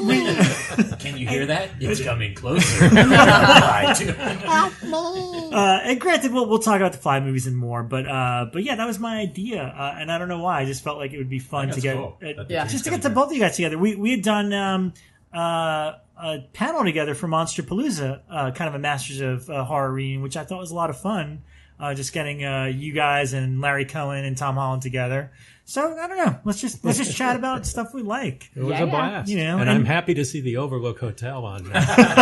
right across from. That's you. the only time Stephen King will be mentioned today. Because every time he comes on, we talk about it for too much. But we always grill him on it. Yeah. Well, before we delve into that, because I don't even know, like maybe you guys can tell us a little bit of your history together, like where you both met and how you became friends. Cause I remember very well. Well, I remember very well too. I was working at Don Post Studios, and we got this crazy thing about a brochure on a movie called Star Wars. Oh, that thing! I said, I don't know if this movie's any good, but these characters are great. We can sell the shit out of them. I said, let's go get a license. We went over to what looked like a dentist's office on Riverside Drive. And, it's now a chiropractor. There you go. And Mick Garris was there, and we started talking. And I think I was the receptionist there. Okay. I was answering phones for the original you were doing Star publicity Wars. or something. Not yet. No, okay. I was no happy answering ending phones. back then. Yeah, you go there now. Okay. And I still want that Chrome Vader poster that they had up on the wall. Yeah, that's a great one. I think I have one. Those have got to be very rare. They were rare back then. You couldn't get them. I remember the Christmas one too, the Mylar poster. Yeah. But I was answering phones for the original Star Wars right when it was coming out, and that was my first job for $150 a week, and it led to me operating R2-D2 on the Oscars that year. What's the feeling inside a movie like that at that stage where no one knows it's going to be the next big thing? Is it just that it's a pretty special, weird little sci-fi thing? Probably better for Bill to answer that. Well, I mean, it was, nobody knew much about it. Actually, I'll tell you a really quick story is when we got the brochure, the movie was about to come out, and they invited us to a special screening of the film, which was the first time the studio had ever seen the film. In other words, this was the screening for 20th Century Fox and the executives, right? Wow. And the night before that, there was an article in the paper where George Lucas it was in the LA Times talking about, I've made this crazy movie. It's got spaceships and robots, and this will be the last thing I'll ever direct. They're never going to let me make another movie. This is the end of my career. And so I went to the screening the next morning, which is like at 9:00 in the morning, which is a horrible time to run a preview of anybody's movie. But George Lucas was actually sitting right in front of me to one side, and the opening credits come out, and the spaceship goes over, and these are studio executives who are like, they're like usually like watching a movie, like, oh yeah, God, show me something. Let me get back to my office. They leap up and start screaming, and I looked over at George Lucas, and a tear started rolling down his cheek. And I went, Best story I've ever heard. yeah, I know, right? And I've never heard this. Yeah, and it's like, he knew at that moment that his life had changed because these guys everyone was going nuts, and he was studio executive. So, wow. Yeah, that was a pretty cool screening to go to. I think I just read an article because there's that De Palma documentary that's coming out. And I think I read an article where the interviewer was like, he was the one in that group that told him, like, I think he's crazy and we got to have a talk with him about this movie. And I was like, well, I was wrong. So it's funny the way they're kind of right, where he says his fear that he'd never get to direct anything. He got to direct, but a lot of his friends were always bummed because they knew he could make other types of movies. And smaller movies, intimate movies, and he just never got to do that again. After he had done American Graffiti, which was such a totally different thing and a huge hit in its own regard, but not an earth-changing one. Right. Like, you get locked into that expansive world of Star Wars, which is an amazing world. An amazing world. And so, what's he do but the Black Airmen movie, it's the most recent. Now, did you guys hit off as a friendship back then, or was that just like a passion? And you invited me, I think, to your Halloween party. And, and you did to yours. And there was some awesome babes there. And I said, okay. I was single at the time. Hey, Mick was a musician. Were you in the band at the time or what? No, the band broke up in '78, so I didn't know that. So were these horse feathers chicks? Horse feathers, not that I was aware of. Somebody should have clued me in about that. I was between marriages. So you guys just kept in touch over the years, and then just we lived near each other. We lived just down the street from each other, so we'd see each other all the time. I used to jog by his house every day. Right. Wow. So. And you never coordinated though on a film? Never collaborated? Not until Masters of Horror. Was that was the first. Well, no, I did work with you on the others. Oh, yeah. Right. Well, Bill was one of the directors that I brought in when I was a producer on The Others for Steven Spielberg. Yeah. And he did an amazing one of the great ones. And we also did Tales from the Crypt and Freddy's Nightmares. Right. We did that together. The Wild West of Freddy's Nightmares. Oh, God. My favorite stories of all. I wish somebody would do like either a The doc or a documentary, book. Should we just start? Oh, it's Freddy's part of Nightmares that Nightmare on Elm Street documentary that talks about it, but not in great detail. But I would say that's easily the worst work I've ever done. I want that on the poster. Like, you go to the conventions and you always see these bootlegs that have like all the episodes of Freddy's Nightmares on them, but they're not available anywhere in like a good condition. But Bill's has his picture on I'd like it. to watch them again. Yeah, they put my picture on the box for some reason. Oh, really? Because he looks like a movie star. Right. That's pretty Yeah, amazing. Frankenstein. Oh, man. We need that DVD re-release of Freddy's Nightmares with Mick's quote on the front. Yeah, the worst experience I've ever had. I didn't say the worst experience. No, you said the Quick, worst. The worst work I've ever done. Okay. Fair enough. That show was just terrible. It really was. Yeah, It was there were a terrible. couple of really good ones. Yeah. You know, Tom McLaughlin's was fantastic. I thought it was very I got stylish. the box now of it, Yeah. like deep, ripped off. So Well, I gotta watch that one. And show one Toby's is really good too. Yeah, Toby did the pilot. That's a great He episode. did the gotta first say- one, I did the second one, and Tommy did the third one, but Tommy's ran second because it was really good and mine was really not. Okay, I gotta say, guys, as like a 12-year-old person watching these, I loved this show. I don't remember much about it now, but I loved Freddy's Nightmares. You hang on to that memory.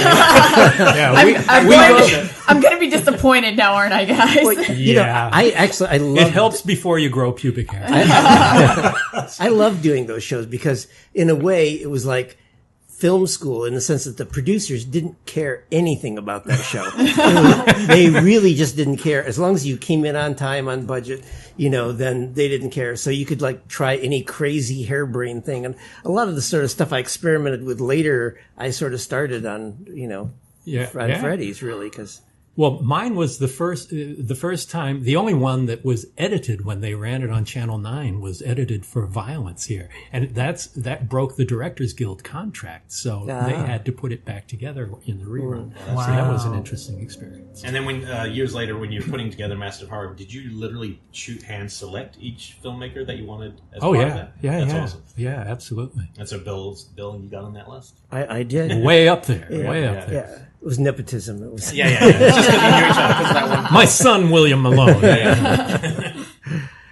So I guess we take the Mad Scientist Leap and go way back to 19. Yeah. Well, I think no, So we're because when talking you Fly. well, The Flies. But when you talk about this, the hard thing to do with movies like The Fly, for people like us who were born post late 70s or after, it's so hard to see it the way of this movie that had a screen and affects you. We just see it through a nostalgic Here's lens. why it affected me so much when I just watched it is because I guess I'd never seen the opening of it. Like it was one of those movies I just caught on TV all the time. Mm-hmm. But there's a beautiful Blu-ray of it now, and I popped it in.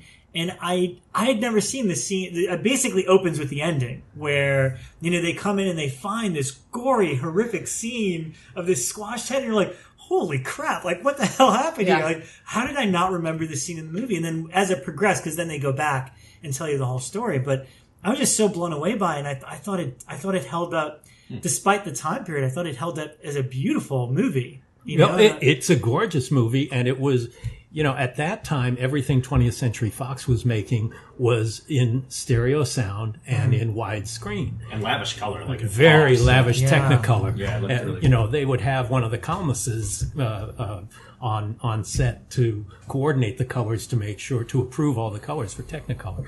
But, I'm not old enough to have seen it in the theater when it came out. I only saw it on television as a kid in black and white in 4x3. I'm old enough. Did you see it? I saw. Yeah, I was a little kid, but I saw it when it first came out, and the impact of that opening scene. I mean, that was just like revolutionary because all the movies before that. I mean, the only thing I can think of is maybe. I don't know if Curse of Frankenstein was out yet. Yeah, that was 57. They were both 57. So they were out about the same time. But, those are the movies that really were the first to actually have kind of gory stuff. And coming from a major studio, Hammer was not a major studio, but Fox No, the was. Warner Brothers released those first two. Right. But Fox was a major studio. Yeah. To put out a film like that, it was pretty impactful. I mean, it really freaked me out. So wow, yeah. And I think we should contextualize before we even go further, like how they both have something to do with The Fly. How this even would come in your mind, because there are weird connections. Yeah, I guess I should explain. I mean, I do think it's interesting. We didn't just look at you guys and think flies. We saw them on the screen. Flies. These guys draw flies. We had Larry Cohen planned, but he couldn't make it. He said we had to come to him. Anybody not doing anything? Does this have something to do with my furry hand? Well, Mick Garris is one of the credited screenwriters on The Fly 2. We're going to talk about the dog in a sec. The 80s one, yeah, the sequel to Cronenberg's. Yeah. And William owns the original... Well, it's the computer panel right that was used in the original Fly. Now, it wasn't built for The Fly. It was actually built for Desk Set.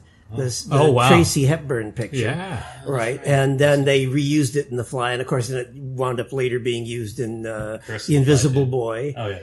Return of the Fly. Yeah. And then I think it showed up as part of the Sea View and Voyage to the Bottom of the Sea. But it's an impressive piece because years ago when we did that little video tour of your house, it takes up like an entire wall. Yeah, it's huge. A giant panel. Yeah, it's got 884 It would have lights worked in in it. Cronenberg's, actually. Why did they call you for it? Yeah. No, it is impressive. How did you acquire such a thing? Well, yeah, this actually goes back to the mid-'70s when 20th Century Fox and MGM sold off everything at the MGM auction in 1970. And then I think in the mid-'70s, I forget exactly year 75 or 76, Fox was sold off all their stuff. And that was not at the auction, as a lot of the Forbidden Planet stuff wasn't at the MGM auction. They were just selling stuff. You could just go over there and call up construction, say, what do you got? And they'd say, well, we got this thing here. And I remember going over there and seeing it. And it was, at that time, now I only have just the light part of it. There was actually a whole wall that went with it, which had more to it. And then it had another piece that was probably the size even larger, which was nothing but switches and cams and things. And you turned it on, it just sounded like a racket. It was like the thing that made all the lights work, And the guy told me that they used to have to run it put it in another stage and run cables because it was so noisy. So, did you know what it was? Did you? I know exactly. Oh yeah, sure. Bill's quite the historian. Yeah, I know The Fly. I want that. I recognize that from Desk Set. He was eBay before eBay at this point. Long before. So was it complicated to get the piece that you got home, or Well, yeah. I mean, actually, when I initially saw it, I turned it down because they wanted $350 for it, and I would. Oh. And it wasn't $350; it was how to get it home, right? And so, but later on, I went back and I was able to take just the light panel out, and I got that from them. So they had actually already taken it out for something else, some Captain Nemo thing with Jose Ferrer or something was in. Yeah. Wow. So I was able to get it later. So what was the impression the film made, the first film, when you both saw it, however you saw it? Well, I thought it was very kind of cool, cold, and yet really, fulfilled with interesting ideas, I thought. And that's kind of the way I thought of it. I thought it was, and the Fly I thought was really scary and stuff. The whole idea of it, she pulls the black hood off of it. Yeah, I mean, it was a Phantom of the Opera review. Yeah. Really, but it was so huge. It took everything seriously. It wasn't played for camp. Right. And they obviously cared a lot about the makeup design, the head and all. And the horrifying thing, I mean, it's become a joke and all, but help me, that was so creepy when you see that. And I saw it on television in black and white. And when I discovered it in its widescreen glory, it was like, oh, this is a different movie. Just like the original Invasion of the Body Snatchers. Right. I'd only seen it in 4:3, and then I saw it at a revival in a cinema. And it's a widescreen movie. It's a totally different movie. Yeah. And The Fly is like that. It feels like a real movie. It's not a slumming movie. The people who made it cared about it. They went back to the source material, even using the French names for the characters that were in the short story. Yeah, the short story I think was in was it Collier's or something? Or Look? Yeah. It was Collier's or Look magazine was the original short story, and then they adapted it into a movie. And you know what? You know what it was originally in? It was in Playboy magazine. That's right. That's right. It was I'm sure. Well, I only read it for the articles. Yeah. back then. But also it had a top one of the top DPs in the world shot that. You know, he's the guy who shot like he worked on Metropolis, and he was like one of the guys. Yeah, it was one of, I pulled up the page before we started, so I'd have it. Yeah, and he did like what's the silent movie that's just so wonderful? Sunrise. Yeah. Oh, he was the DP on Sunrise. Cinematography was a guy named Carl Strauss. Carl Strauss. He was also a character in Shadow of a Vampire. That's he is actually the character. He always plays him. And Carl shows up, and he's always drunk, and he's always rebelling. What the fuck do you all want? So that's actually pretty interesting. Docudrama. Yeah, that's really interesting. What was the impact of that, like, on culture at the time? Like, was it just like another cheapy horror film, or did that because obviously it became a pop culture thing long before the remake. I was wondering about that, like what was going on in horror at the time. In science fiction, obviously. Well, this is the mid late 50s, and it became what every other giant pop culture phenomenon becomes: the butt of jokes. Yeah, Red Skelton and people like that would go on and and make fly jokes. And, your head, help me. Oh, So that was the primary thing that happened in Mad Magazine and things like that. But I think it also had a big impression on science fiction, science-based horror films. Because they actually talk about the science. Yeah. That's one thing, unlike a lot of older, they actually discuss the science of it. And the same with the remake. In both films, they actually go in-depth with it a little bit, Yeah, it's one of the ones where the science really isn't so crazy as it was actually based on some pretty good science fiction concepts of the day. And his Wi-Fi. It was all that wireless, both of them, which is weird because you're thinking telepoding. But in the original, I noticed, and this is one thing that I think that they did kind of smartly to kind of skirt it being campy. They never actually show the teleportation. In the original, they just talk about it, so you never. Well, you see it. You see it like vaporized and then show up someplace else, but that's about it. Yeah. It's not quite as in depth. I think he never it just kind of happens off screen when he does it himself. Right. You don't see a dismantling of the different items that get teleported. I bet you our generation largely the experience you had seeing it in black and white. I think most of our generation probably think it's a black and white film. I honestly did. I was actually because the poster also is black and white and only has a tiny bit of color in it. And all the genre films at that time were just cheap movies intended for a drive-in audience. So it's like The Tingler or something in your mind. But I think that's a real. Playing that at somewhere like the New Beverly, I think would be a revelation to people. It's a total. If you Google it and just hit Google Images, the majority of what you get are press stills, and all the press stills are in black and white. Because all the newspapers ran black and white photos. They didn't bother doing press. For the younger audience, it's like back then. Only really expensive films were shot in color because color was very expensive process to do. In widescreen, right? And and CinemaScope, right? Exactly. Yeah. So. That was like the revelation for me when I went to the second movie, Return of the Fly, because the first one, I still think the moments of the fly, the creature, are still to this day amazing. Like it looks great. It's not like just and I like the twitchy quality. The twitchy and it's like really freaky. I'm like, and the fly visual, the fly POV shot, it still holds up beautifully. And then I was like, man, do I have Return of the Fly? It's in one of the Vincent Price box sets I own, so I was like, I'm gonna go right to it. And immediately because I didn't know anything about it, I'd never seen the sequel, and it's in black and white, and I'm like, wait a minute, what happened here? It goes to black and white, and it's basically, it's the son of the original. It's basically a remake of the first one, but not as well. But I mean, Vincent Price is great and everything, so I enjoyed watching him in it. But the reveal is like, it's totally a guy with a giant mask on. There's he's got the one hand and a giant head that looks like he's just popped his mask on. And it's still just the one hand. Like they didn't even change that up. How many years later was that one? Just a year, I think. It was very shortly after. 59. Did you see that one? Yeah, I saw it when was that theatrical? The theatrical. Yeah, it came out theatrically as well. Yeah, and I saw that, and I as a monster kid, of course, I loved it. But I didn't. You like everything. But I think I knew that it wasn't. It wasn't as good as the original. Yeah. Like I said, it's very, like Mick says, it was taken very seriously, and it had a really kind of weighty tone to it, really. Yeah, and it really did affect pop culture at the time. It was referenced in all the comedy shows. It was really something, the equivalent of like the Beatles were suddenly the Ed Sullivan Show and Red Skelton jokes and all that stuff. And it was a big part of what was in the atmosphere at the time. Now, was there science, not real science, but like, were there scientific discussions at the time that kind of spurred this thing on film? Like, you know, we were talking about DNA, and then they made Jurassic Park, so it was kind of fueled. Stuff, testing in the 50s, whereas there actually like science. Well, I think there was a lot of stuff going on, like at Caltech and stuff like that. A lot of people did. A lot of the filmmakers who were making those movies spent time at Caltech, like Forbidden Planet. You know, is all Caltech stuff. I mean, they sent a guy over there and did nothing but do research on what all the stuff would be.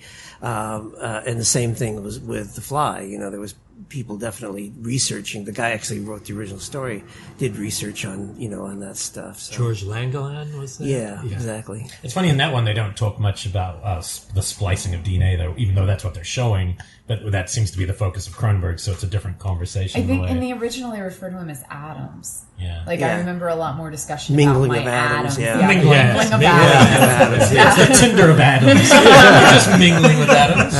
The hooking up of atoms. Just see how it goes.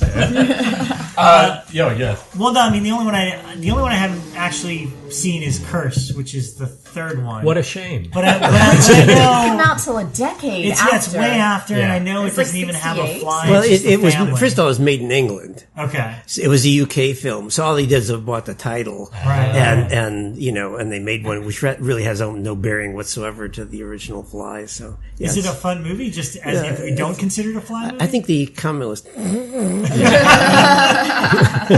All right, well, that means I could remake Curse the Fly, go to New Zealand, make that version. There you go. Fly. Nothing new. Great. You can do your Fly 3. I'm going to keep Daphne's in again, but that's it. That's the only thing I'm bringing back. Whatever happened to flies? They were going to make flies. They were going to make flies? You know, like Aliens was the sequel to Alien. They were going to do flies. And she was going to, Gina Davis was going to produce it. Get out of here. And that was going to happen. And I always wondered what was going on. Oh my God. Was there ever a script? You don't know? I think there was. I didn't do it, but... All right, we're this is going up on Blumhouse. This is like a Blumhouse story. We're getting ahead of ourselves. I'm Googling it as we speak, guys. I'm that excited. So here's the thing. So then obviously I make it to Cronenberg's movie, which I've always loved ever since I've seen it as a kid. And through the years, I revisit it every couple of years. It's a masterpiece. It really is. And I mean, this time in particular, like within the first 5 minutes, you know you're watching a masterpiece. I can't explain it. Seconds, first the way 30 he jumps seconds, in. as soon as middle you of a meet conversation, these two characters, you know? yeah, in the and middle you're of a conversation. connected. Like, I got to say, I showed it to a whole class of students this last semester, and none of them had seen it. And so it's interesting. I hadn't seen it in about 5-6 years, and I always say the thing's the best remake. And I've got to say, this is the first time I challenged myself with this, because after watching it with them, every student loved it. It's a mixture of guys and girls in the class. It's the only film that equally, men and women seem to love equally. They were deeply passionate about their, and this isn't a horror class. This was just a genre film class. It was probably the most popular film I showed, the whole thing. And afterwards I asked them, like in a word, kind of, can you sum up how you responded? 3 people, this is pretty funny, 3 people used the word operatic. Operatic? 20-year-olds. 20-year-olds. And then I'm like thinking, like, they have no idea this was turned into an opera. Yeah. But they get sense. Yeah, that's hilarious. Isn't that interesting? And not very well received. Yeah. We'll talk about that later. I'm curious about it. But I was really impressed by that, because that was the feeling. Watching it, especially when he bursts into the abortion, and it feels big and operatic, and there's so much at stake and so much passion. The emotion of this film is kind of radical. What was your first experience, and did you know about the project? Because I know you knew Cronenberg. Did you know about it before it was being made, or was it afterwards it came? No, I only knew when it was being made. Okay. You know, I had done publicity on Scanners and on Videodrome. I did the making of Videodrome, and so I'd known David for a while. And but I didn't know about it until it was well under production. And you know, the studio I was really scared. To call a movie The Fly at that time just seemed campy and jokey and all. And here it's one of the most emotional human horror films ever made. Monster movie. Yeah. It is a monster movie, but it is a drama first. Yeah, and it's emotional and powerful, and the characters are brilliantly written. And performances, like it's Jeff Goldblum is at his best. It's amazing. Yeah. And Cronenberg running on all cylinders. Yeah. I mean, really powerful stuff. And did you guys know about the script before experiencing the film? Or? No, not me. No, I didn't hear about it until just before it was released. So. Yeah. But David always said that the scenes that people expect he wrote were really written by Charles Edward Poe? Yeah, Chuck Poe. Chuck Poe. Yeah. Who that same summer did Psycho 3. Exactly. Which, ironically, it's like these two amazing love stories, because technically Psycho 3 is That's true. That's true. Kind of a love story. Kind of, sort of. But I mean, it's funny because like nowadays, I mean, maybe not so much today, but like in the last 5 years, anytime a remake is announced, these horror fans are they Depressed? go ballistic. Yeah. They go crazy. Yeah. Was there even a stigma at the time? Because people today state, The Fly and The Thing are like the greatest remakes. Yeah. What were you, as fans and people that love the original Fly, were you guys like, oh man, I don't know about a new Fly? I think I was sort of like, just show me and I'll go with it. Right. Were you aware of Cronenberg's work before? Sure. Yeah, I love Scanners and and Videodrome. Yeah, I mean, I've always, since I saw Rabid the first time in the cinema, it just blew my mind. I thought this is an amazing new voice I've never seen before. But when I first saw it, it blew me away. But I think it had been long enough. It was 30 years later that nobody really cared that much about it, because it was thought of as, like you think of Elvis Presley records, they're cute in their day, but that's when we were kids. And knowing it was David Cronenberg, who had made a career out of doing very adult films, reasonable, thoughtful, beautifully written and acted films, to me, I was really excited about it. What does it tell you about the changing of studios? That there was a studio once upon a time that took a risk after Videodrome to get a bunch of money and celebrities to make a film called The Fly. Yeah. I mean, that's mind-blowing. Well, it was, to me. Mel Brooks produced it. Mel Brooks. And Mel Brooks was the guy Man, who, Do you think that we're more sensitive to it now? Because, like, if we think about 30 years ago today, I mean, that puts us in, like, the 90s. Late puts us 80s, in the early 80s. 90s. In the mid-80s. Yes. Are people, if you said that you were going to remake something from the late 80s, early 90s, are people more sensitive to it today? 86, or than- 86 is the year of The Fly and of of Stand By Me, which was a great fucking year. Yeah, that was a really good year of cinema. It's just like Videodrome of all movies. To me, it's like watching, in a way, it's like watching Blue Velvet and giving the guy a studio, because it's just so challenging and in your face to think that could reach mass audiences. Well, the whole reason that happened was because Bob Ramey was the head of Avco Embassy at the time when they did Scanners, and then Bob went to Universal and ran the studio, and Pierre David, the same producer, came to him with this, and Bob had done very well doing horror films at Avco Embassy when I was doing publicity there. And so I went over to Universal when Bob brought me over, when he was running the studio, to do specialized publicity in that. So that's why they took that gamble. The movie was not expensive, but here's a studio that had an open door policy to Pierre David and David Cronenberg, because they'd done very well for Avco. Networking. Yeah. See the importance. All LA is nepotism. So how did you guys feel watching it for the first time? Like, I'm curious what your reactions were. Well, I mean, when I first saw it, I was really blown away. I just thought this is like a really great movie, but I don't think I actually appreciated it as much then as I did later on when I rewatched it again, and I realized, how really excellent all the performances are in the screenplay and all of that. It's really a beautifully made film. First time I saw it, I thought I kept telling everybody, this is the best monster movie I've ever seen. And it was groundbreaking, and I don't think anybody expected it to be a hit, and then it did really, really well for the studio, because The Fly does sound cheesy. It sounds cheesy, and here's this really thoughtful, brilliant masterpiece. I credit the Dead Zone a lot for The Fly turning out as well as it did, because Cronenberg's known, as the body horror guy, and a lot of the relationships in his films are kind of cold and distant, and yet, The Fly is like this perfect love story. It's great. And I mean, of course, I'm sure it helped that Gina Davis and Jeff Goldblum were actually a couple, and their chemistry is undeniable. But that doesn't make you a better actor. That's true.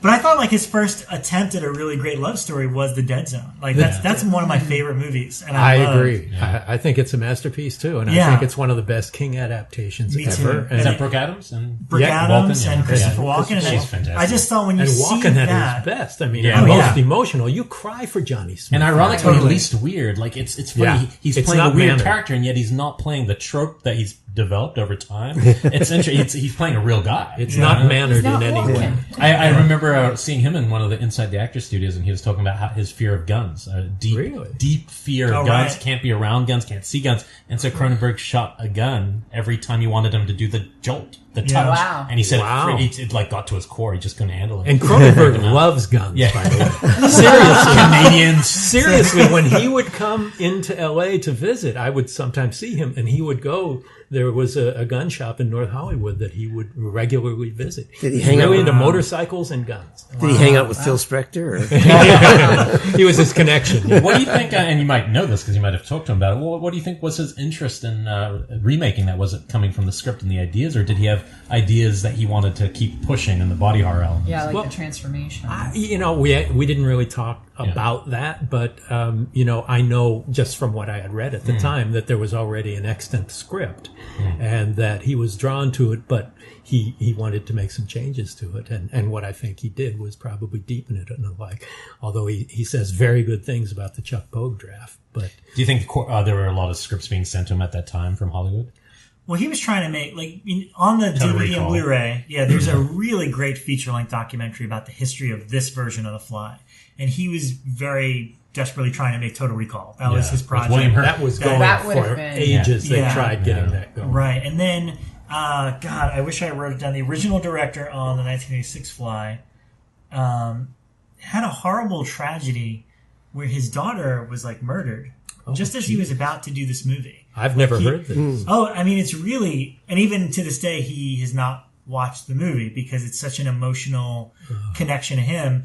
And he had to drop out. It was one of Mel Brooks' choices because I think I'm getting the chronologically right, they went to Cronenberg and Cronenberg couldn't do it because he was doing Total Recall. So they got this other guy and he was full in on it. And then he had this horrible tragedy. And at the time, Mel Brooks was the uncredited producer on this. Uncredited because if you have his name on anything, everyone would assume it's a comedy. And Mel told him, take your time. We will wait for you. We'll, whatever the case is. And it just got to one of those points where it's just so... And I'm sure you guys as directors, you work with a piece of material for a long time. It really is embedded with your life at that period. Right. Mm-hmm. And he's like, I just can't make this movie because of what's happening. I can't do it. Wow.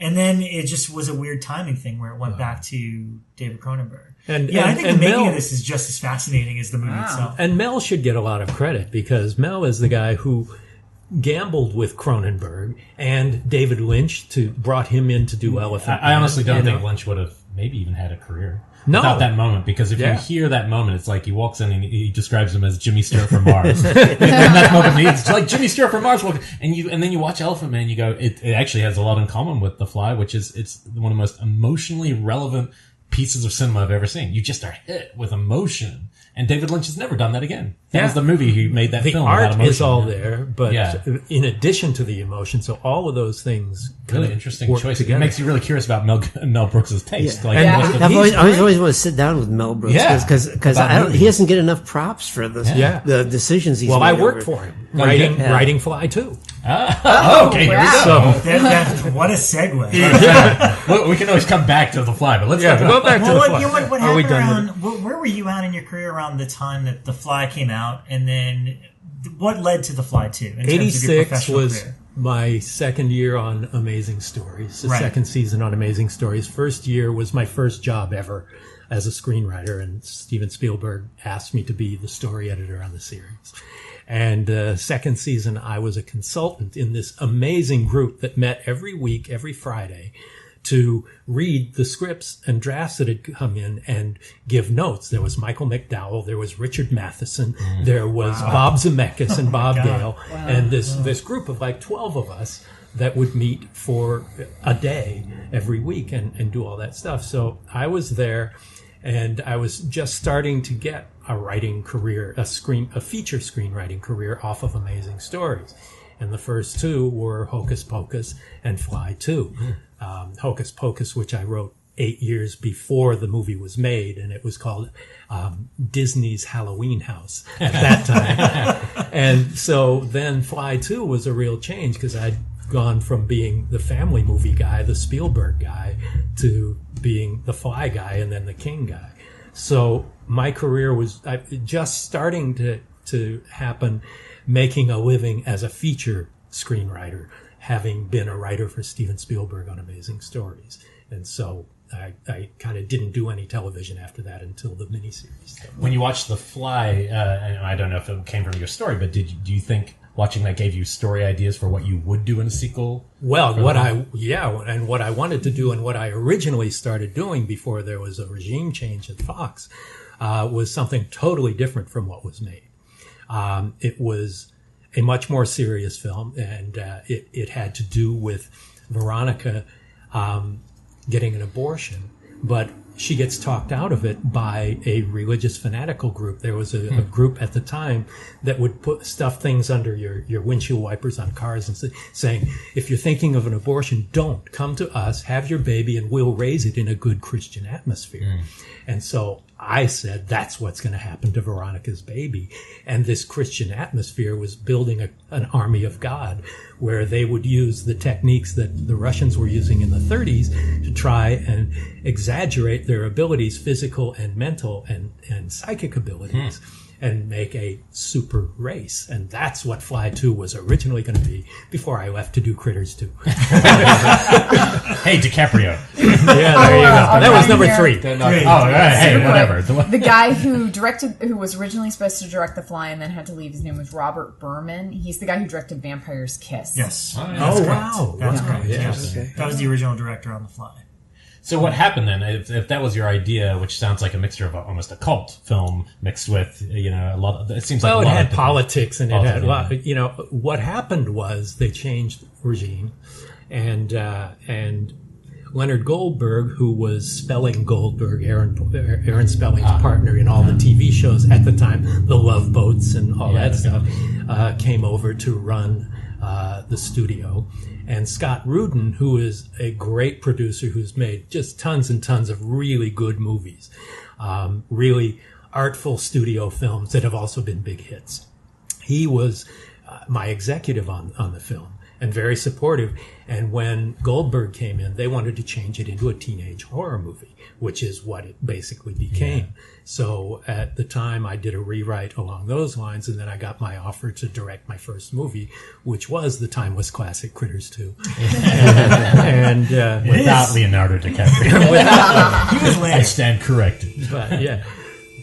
So did any of your ideas, how did the idea for that film, the monster movie, end up being developed by other writers? Or? There were other writers on it. Frank Darabont was the next writer after me, and then these brothers named Jim and Ken Wheat, who had come out of, they and Frank both came out of doing the Young Indiana Jones series. And, but enough of it, I get story credit and shared screenplay credit. So there are a lot of my ideas in it. The quick growth of the boy from, celebrating a first birthday and then his 5th birthday is like almost immediate. And there are a lot of things that were in there that I... They go more monster, a man in a suit monster style, don't they? It got to be much more of a very rote kind of teen monster movie. And also a monster on the loose. Yeah. Whereas The Fly... But here's why I liked it. And you know what? Obviously, age is a big part of it, like when you see these movies for the first time. Oh, yeah. I saw this at like the epitome of when, I was a teen getting into horror stuff, and the monster's the good guy. It's like all the people that are around him are the bad guys, and you kind of like, it becomes kind of like the Frankenstein's monster thing, where it's like, he's just getting revenge on people that, are trying to exploit him. But it's so gross. Okay. Well, I mean, that's Chris Wallace. I know. That's the funny thing about the first one is gross in a way that wins you over all the time. Like somehow it's so organic. Like, that's amazing. Like the grotesque effect. Yeah. And he's discovering things about himself. And this one, it's just like pure exploitation to puke on someone and make them dissolve. There's that amazing gif of the guy ripping his face off. Oh, that's a good one. Yeah. And he doesn't look even like a fly to me. He looks like some other bestial. He looks like a monster. He's got teeth. Minotaur, I noticed that last night. His jaw broke in 4 places. It was like the Predator's mouth. Yeah. And then he's got teeth inside there, and I'm like, I have never seen it. So our resident Willis is a great guy and was a great makeup effects artist before, and he made a couple of other movies, and he's a very talented guy. But, he was hired to direct a movie that the studio had developed the screenplay. So had Cronenberg been, as far as you know it, had he ever been asked to develop a sequel? He didn't want no to interest, sequel, but he recommended me, which was awfully nice. Yeah, that's really good. And was there, I'm just curious, like, pretty early on, did you know things like, is Gina Davis coming back or not? Because, like, the way it ended up is, like, she's obviously not in the movie at all. Apparently she was doing a sequel. Well, afterward. That's I wrote it to include her, right. And that whole beginning was to have her at least for a small part in the beginning before the child took over. She was going to die during the birth at first, but then and they try to replicate the romance, obviously, of the first, but it's a different kind. Eric Stoltz is, it's a cold, such a cold. Yeah. Ironically, Cronenberg's the one who's always called cold, but this but was the movie. cold performances by both of them. Yeah, well, you've got Daphne Zuniga and Eric Stoltz. It's not exactly the same. She will forever be Princess Vespa. Yeah. And he'll forever almost be McFly. Almost, so close. Almost the mask. Yeah, almost. Oh, the mask is great. You gotta get the mask. Monster Kid to my left. Now, how did you feel about seeing this one? Did you see it theatrical? Fly 2. Fly 2? Yeah, I saw it because Mick wrote it. Because he made me. Yeah, I'll be honest, I wasn't a huge fan. And I like Chris very much. Chris used to actually work for me at Downpost Studios. Oh, really? That's yeah, so he cool. was like one of the guys sculpting in the back and stuff like that. So that's how I met him. Was through you. Right. And he was always talking about making monster movies and stuff. And well, even I'll tell you my budget monster movies. So I'll tell you my experience watching it for the first time. I had not been involved since I had written my drafts, and I'd gone away and done Critters 2 and come back, and they invited me to the first sneak in Long Beach or something. And I'm watching this movie unspool, and I'm shrinking in my seat, just going lower and lower and lower, thinking, my career's done. I'm never going to get another job from this. And so that's how I felt. Yeah, it's weird when your name's on some movie, and it's like my name's on which I like the residuals for it, but the Jean-Claude Van Damme movie, Universal Soldier, but And what was your other MGM? It bears no resemblance to the script that I sold, and it's like I don't even know why they bought it. It's so much better, huh?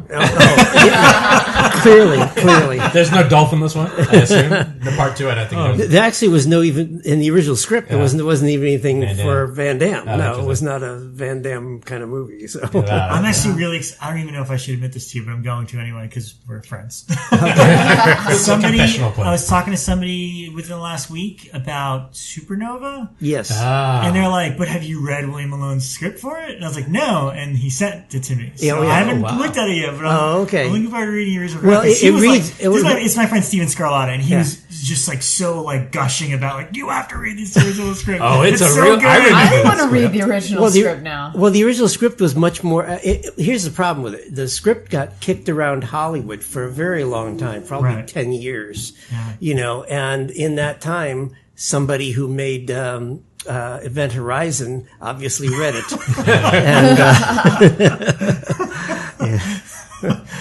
So at least within 2 years of it? Well, it's shelved for a while. Obviously, the director's changed.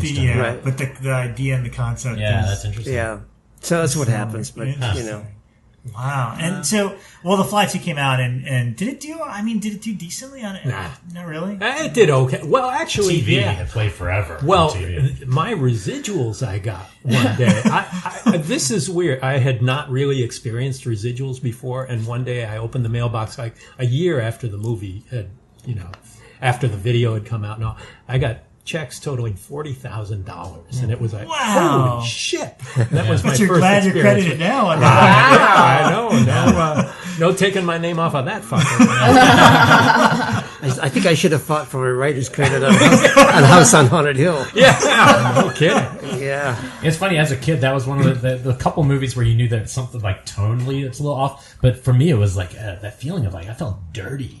I remember being like 10 or 12 watching a TV and going, I felt like I got violated. Like it felt, compared to the first one, which is gross, but it doesn't feel gross. This one is just, it goes there. And that's with how everything, I felt last night. Because like you watch the first one and there's gore, but it's woven into the script so that you're not like, it's cringy, but there's not cringe moments. Yeah. It's kind of just throughout. Earned. Whereas, It's earned, it's earned, and it's just there, and you kind of just accept that it's in this kind of gooey world. Whereas last night I'm watching it, and like the very first scene, she's giving birth. They're cutting open this thing that you think is a pupa, and it's like spewing pus out, and you're just like, which is scientifically really true, trauma. actually. I've been in the birthing room. It's pretty gross. Well, with fly babies in particular. Yeah, fly babies, you know. And then they bring out the baby, which was like a 6-month-old. I know this because we have a 3-month-old at home, and I'm like, that kid is huge. Maybe because it was genetically progressive and growing very quickly. That's one of your notes, by the way. Look at a 6-month-old. That was mine. Yeah. Like the kid's walking already, straight out of the womb. But they hold it up and it's just dripping this stuff, and I'm like, that's unnecessary. Yeah. But even like the dog, and then when it later shifts into the I won't give spoilers, but was the dog stuff you at all? Because everybody always asks me if the dog stuff is me, and I frankly have not seen the movie since the year it came out. Right. And I know I did something with the dog in there, but I don't remember what. And now it's to my shame because I'm a vegan. And all. I even mentioned this last night because we were watching it. And my husband, who's sitting right over there, he's like, "Man, this guy must have hated dogs." And I was like, "It's written by Mick Garris. He's a vegan. He's like the nicest guy. I know he like saved the cats on sleepwalkers. Like, he likes chai lattes. Chai latte. Almond milk. Yeah, almond milk. Good job. But that's the thing that everybody remembers about this movie, especially when you're kids, because we're all so sympathetic, especially to animals. So if something bad happens to one. But that's how you affect an audience. Is you hurt an animal. Save the cat. Well, I almost walked out of Pet Cemetery. Oh yeah, you did. Yeah, because of the cat going to sleep. And I said, somebody drugged this cat just for a movie. I said, that's wrong. Yeah. You know, and did they? You think they actually? I'm pretty sure they did. That's how they got the cat to go. Oh, bam. Yeah. I said, animals are not props. They're not here. Yeah. I have tried to explain this to people before when they have questioned my career choice. Like, really? Horror? Or is everybody out there just weird? And I'm like, oh no, these are the most passionate, loving people you will ever meet. Sensitive animal lovers. Sensitive people here. We get it out. You know, the people who repress all this shit are the people who worry about it. Yeah, for sure. How did you wrangle all those cats in Sleepwalker? I mean, because some of those things He told the story at the screening, and it's insane. You got to tell the story. Because for those who don't know, that is my favorite of your films. I'm just, that film for me doesn't really age. I don't my know respect just dropped for you. I know. Also, I will also admit my love of Matt Genomic. I have a deep love of Matt Genomic. See, for me, it's Alice Krieger. Yeah, I mean, I don't know what this says about me, but you made like the 2 hottest incest movies back to back. It's like no one does incest like Mick Garris. Don't tell my mother. I'm so jealous of Mick. Because I've wanted to work with Alice Krieger forever. God. She was supposed to be in my Masters of Horror. Oh, that's right. Yeah. That's right. And they held her over one day on Silent Hill. And I went, oh no. And then I couldn't have her. So I went, because later, she appeared in big ones like that and Star Trek. And she was great.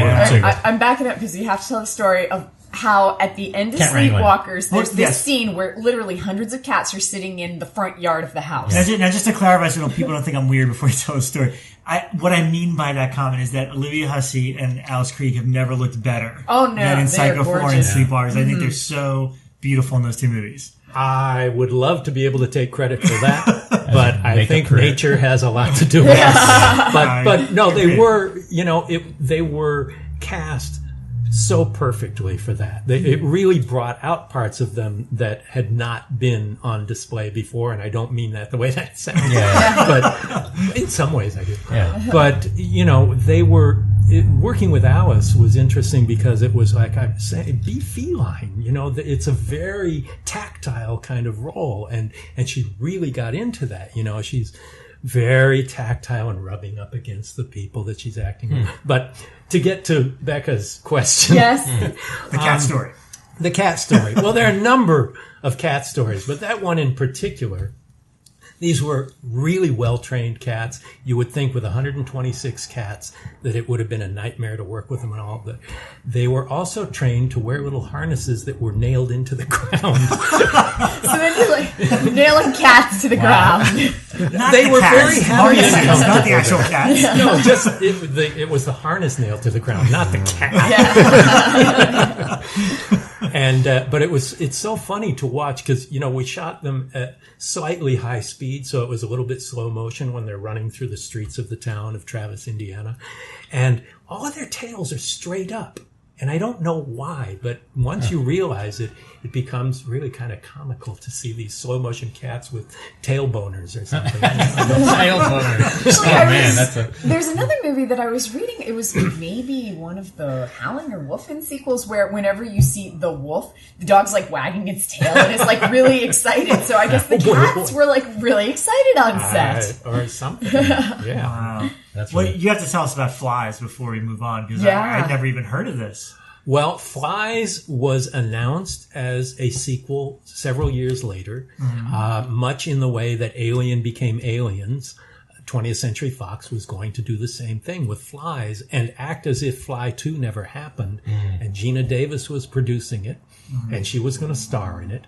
And I don't know, I know that they developed scripts. I've never seen any of them. I don't know what it was about or anything, except that she was going to star in it, and it was going to be a bigger budget and bigger, higher profile movie than Fly 2 was. Have either of you seen the Fly opera that Cronenberg ended up developing and doing? I was curious, but it was $200 for the cheapest seats.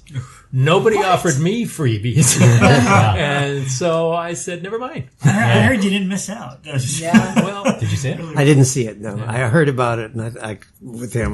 200. I don't think so. Yeah. Sure, It's such a strange, because as I said, the students were describing it as opera. It's such a strange thing to actually make an opera then, because especially him, he's such a visual filmmaker. I wonder what was drawing him to this other. and Howard Shore did the Howard music Shore. too. Yeah. So who had scored the original?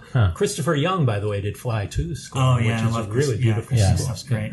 But I don't know. I think it was an opportunity to work in a medium he'd not worked in before. Yeah. And it was first done in Paris. And what a great thing to do. Go to Paris and direct an opera based on a movie that you'd done. And he didn't do the book. It wasn't his idea to do the opera. And to be able to do that, I would kill to do something like that. Yeah, and he's since done a novel, right? He also wrote a novel. Yeah. And so he's obviously somebody who likes to try all these different Absolutely. forms, keeps reinventing. I want to go back to the original plot. I think the last thing I heard was that I thought Cronenberg was attached to do a Fly remake or something after Really? the opera. Oh, that's right. There was recently. There's a few. I mean, it fell apart, but there were. I can't imagine, actually, just the way he feels about remakes. Yeah, I mean, I don't know. I mean, maybe that's just the wording of it. I don't know if he wanted to revisit it somehow or do an update or whatever it was. Because he's letting the Soskas do Shivers? No, Rabbit. Rabbit. Does he Rabbit. have the rights to that though? That's a good question. Yeah, Because I heard he's I not, don't know that he's it's not him. happy about anybody that remakes. Okay.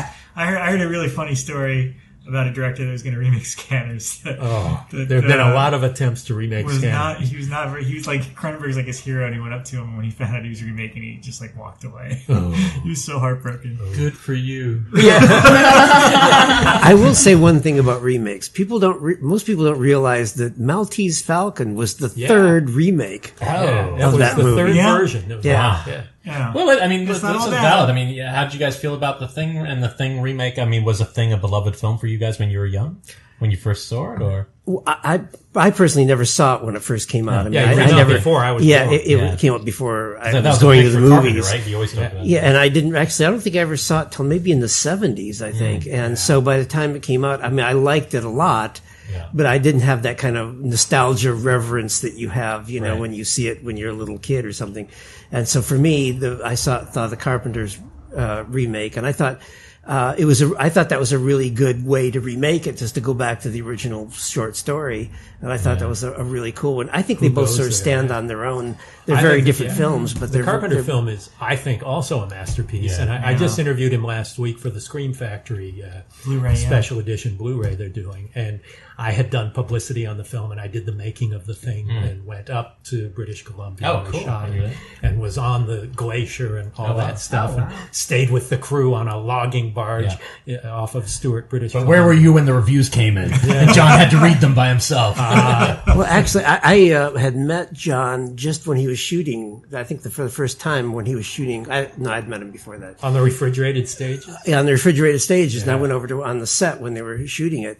And, and then later I ran into him, at, I think it was a Dupars or something like that. And they said, John, and the reviews had come out and they trashed him and the movie wasn't doing well. And I said, John, someday this will become considered a masterpiece. I said, this is a great film. I said, take heart, Yeah, I remember saying the same thing. I said, 10 or 20 years from now, people are going to be talking about what a great movie this is. It's like the movie Iron Giant, another one. Yeah. Oh, yeah. It's such a great movie. What do you think both have in common? Because obviously they both turn originals into very visceral experiences. Like, that's one thing that I think about both of them. I feel all the effects. I feel them. I don't just watch them. I feel them.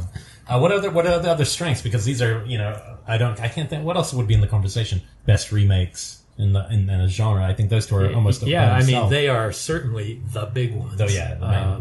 I'm trying to think of another good one. Especially ones. Oh, I guess Invasion of the Body Snatchers. Taking Body a science fiction. Yeah. Phil Kaufman's is also fantastic. Yeah, and it's got the same thing in common. You feel transformation. You feel effects. You feel. Okay, I want to start a discussion here. Since you brought up Invasion of the Body Snatchers. Okay.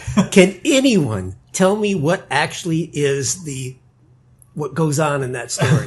What they want? What they do? No, actually, what the pods do? Because what are they? I mean, like the science behind it? Like, they attach some tubes and you have a chrysalis around you. And you become what? Plant-like. You become a husk afterwards because they show it in the Kaufman version where they collapse inward. Yeah. But see, you have to be next to the pod, right? Yeah. Okay. But even in the first one, what's her name? Who's the female lead? Nancy Gill? No. Can't think of her name. Dana Winter. Dana Winter, exactly. Yeah. So she's nowhere near a pod when she becomes a pod person, right? And so when you become a pod person, are you the same person in the other, and your old self turns into a husk? It's pretty hard. Or is it that the husk just emulates you, and then they suck your brain out? I don't know. See, it's like then what happens? Like the body in a way is the body just they've never.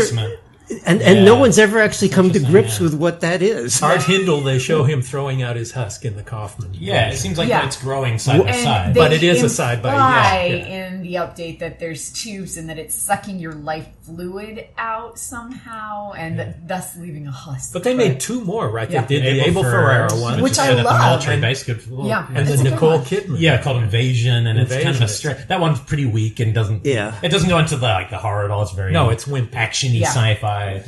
Probably a German directed it. Those cold aesthetics. But the Ferrara was interesting. But probably named Dieter. I think all three of those do have a lot in common. I'm curious, what do you think makes a good remake? Well, I think they're characters for one thing. All of them. As someone who made a great remake, yeah, really. There's the other one. House on Haunted Hill is much better than that's true. Way more entertaining. I agree with that. Well, I don't know. Jeffrey Rush. But when we had you on the show previously and you talked about it, it's like, from your perspective, you're remaking this property. What are the important aspects that you want to put your stamp on to make it different yet better? My concern making a House on Haunted Hill, of course, is I loved the original, and I loved William Castle, and I didn't want to make a movie that, look, you go into a movie like that, there's going to be people out there with spears and, like ready to pin you to the wall and stuff like that because you're making a classic, remaking a classic. So what you want to do is try and stay true as much as possible to that. Now, in the case of House on Haunted Hill, we got a screenplay. The original screenplay was terrible. I mean, it was terrible. I went back with the writer and I said, let's go watch the original, mark down everything we like about it, and then just find whatever it is we don't like and let's fix that. And the only thing that we came up with is there were no ghosts in the original. That's House on Haunted Hill. You want some ghosts. That was it. That was our entire premise. Wanted to be real.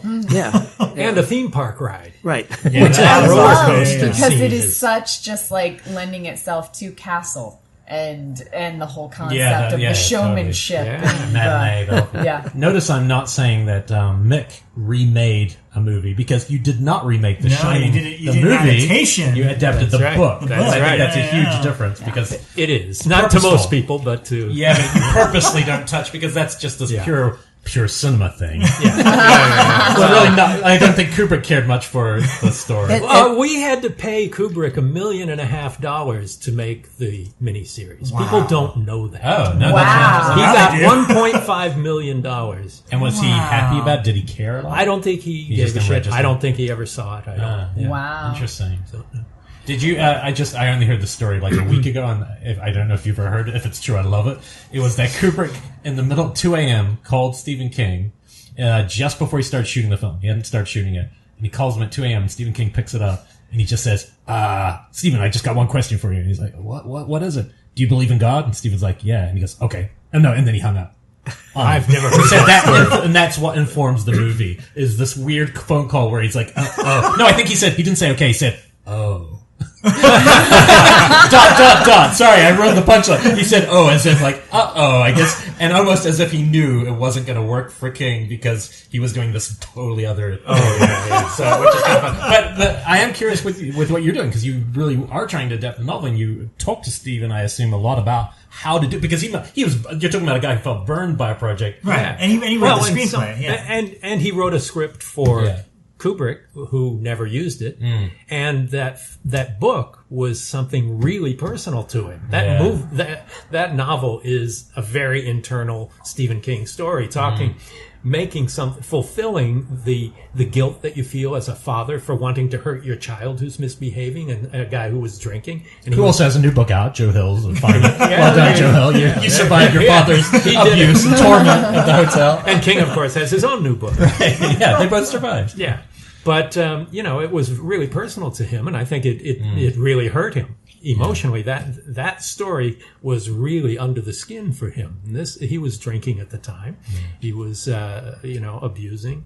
And it was something that he felt very close to. Yeah. And so when The Stand was so successful, they said, "What do you want to do next?" And he said, "I'd love to tackle The Shining and do what the book was about." So, he wrote the screenplay. And he was there for at least half of the shoot. And he was around. And from what I can tell from watching, because I just watched this recently, Mick's version of it, it seems like you purposely stayed away from any Kubrick kind of shots the same thing with Psycho 4, trying not to make a Hitchcock movie. Yeah, that's gonna be hard too. And but just tell the story in as pure a way as possible and try and do it with some style of its own that reflects. It's a very different movie than the Kubrick one. Well, and King has a huge heart and a lot of warmth and humanity, and he's sentimental, and in most ways, I think that's a really good thing.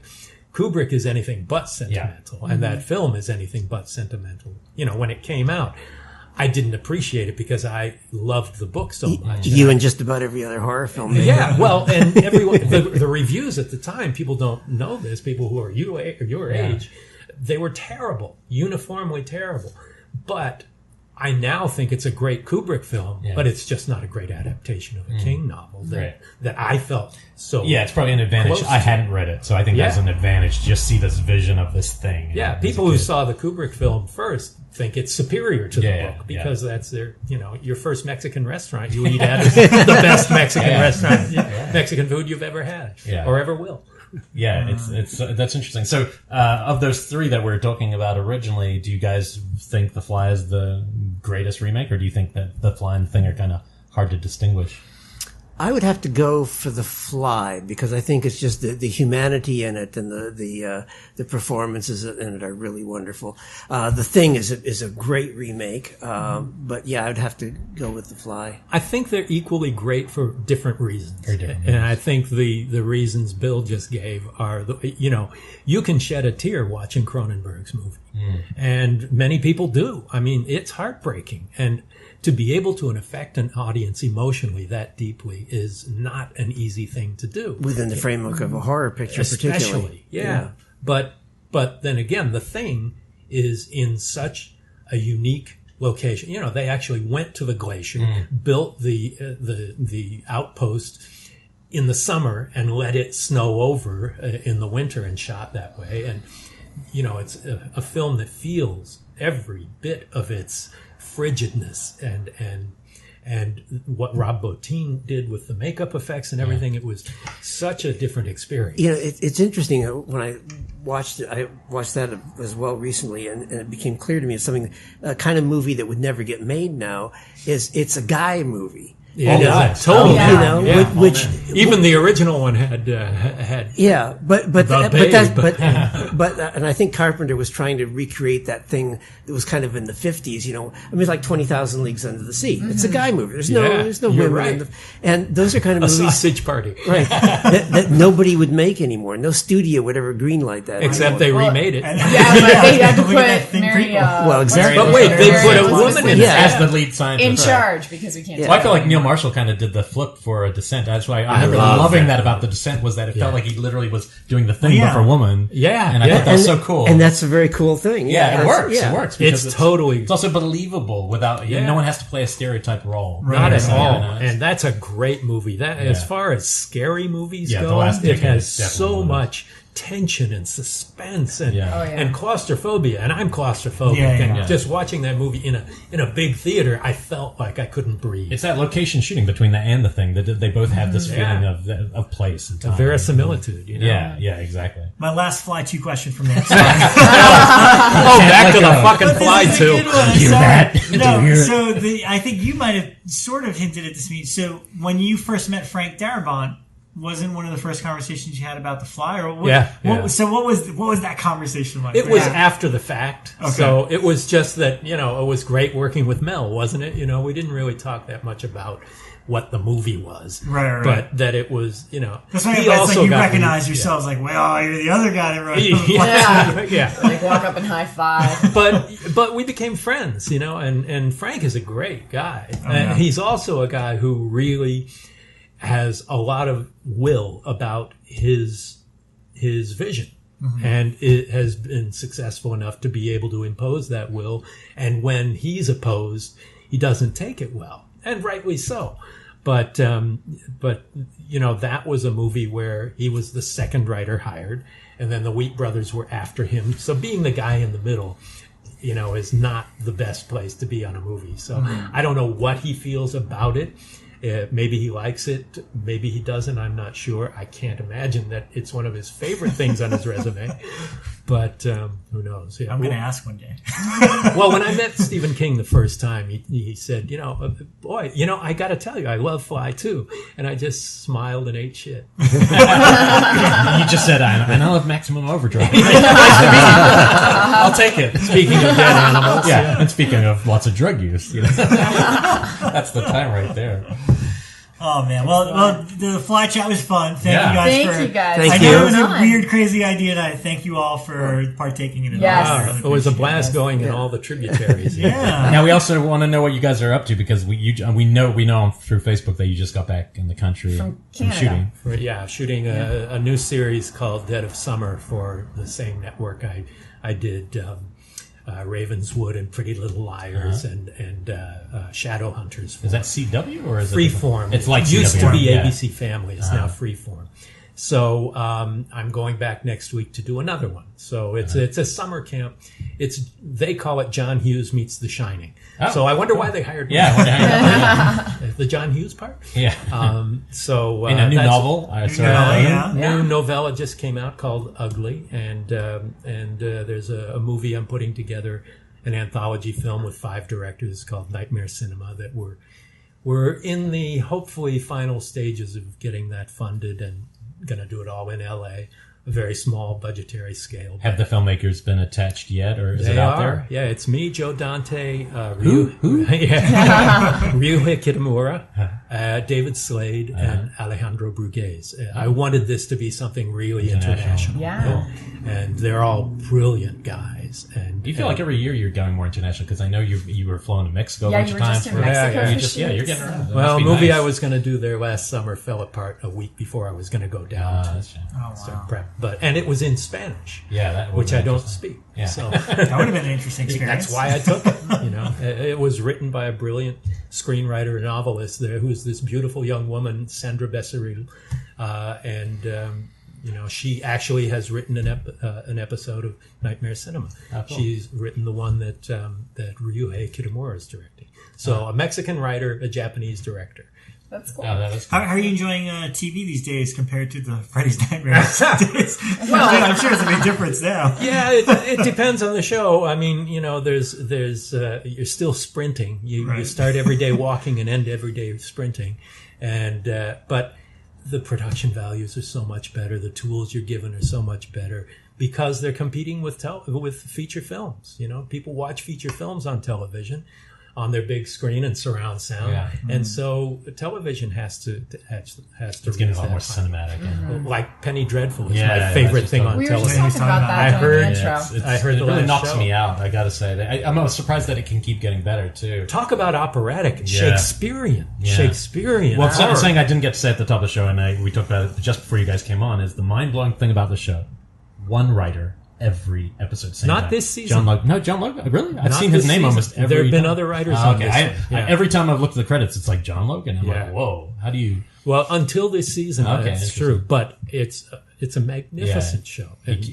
He does Zones of Matter, I guess, because I saw it last night as the build-up to the finale. Yeah, there's a Spanish director who's done like 4 in a row named Paco Cabezas, who I had met at a festival years ago. Great writer-director who's done stuff, and I hadn't seen him do anything, and suddenly Paco Cabezas is on there. He's doing beautiful. It's interesting, tourism's finally just shifting into television, not just the producer medium, becoming the writer-led, but also directed, like True Detective Season 1. They're keeping that team in place. They had a much better product. Well, the genre stuff in particular is truly directed these days. It's not just showrunners doing it. They're bringing in filmmakers. And feature filmmakers are all fighting to do TV now, too, because there's so few opportunities other than $300 million CGI waiting films. for and they don't make that many of those. So, exactly. Yeah. How hard is it to get your hat in the ring? Because I know, Bill, you did a little bit of TV. I remember you were telling us some of the episodes. I mean, besides the obvious quick one. What was the one show you were telling us about years ago? It sounded really interesting. In the forest, and there was somebody chasing someone in the woods. Remember that one when he was? Was that the Masters of Horror one? No, I think there was an episode of a television. What was the Sleepwalkers? The TV show. You're talking about was it like a sci-fi offshoot or something? It could have been, yeah. Yeah. What was the sci-fi one you did for Joel Silver? Well, there was really cool. Well, there was perversions of science. I don't think that was the one off though. I think it was like an actual regular show that you did an episode. Well, I did a thing was maybe called a screen. Was called Weird World, which is probably my worst thing I've ever done. There you go. Which was a made-for-TV movie and stuff like that. Well, it was terrible. I mean, it was. But Perversions of Science was a pilot, right? Well, that was really cool. I mean, that one was one of my favorite things. Jeffrey Combs. I had Jeffrey Combs, David Warner, who I'd always wanted to work with, and Ron Perlman all in the same episode. And Jeff Corey, who was in Frankenstein Meets the Wolfman. That's right. Yeah. Wow.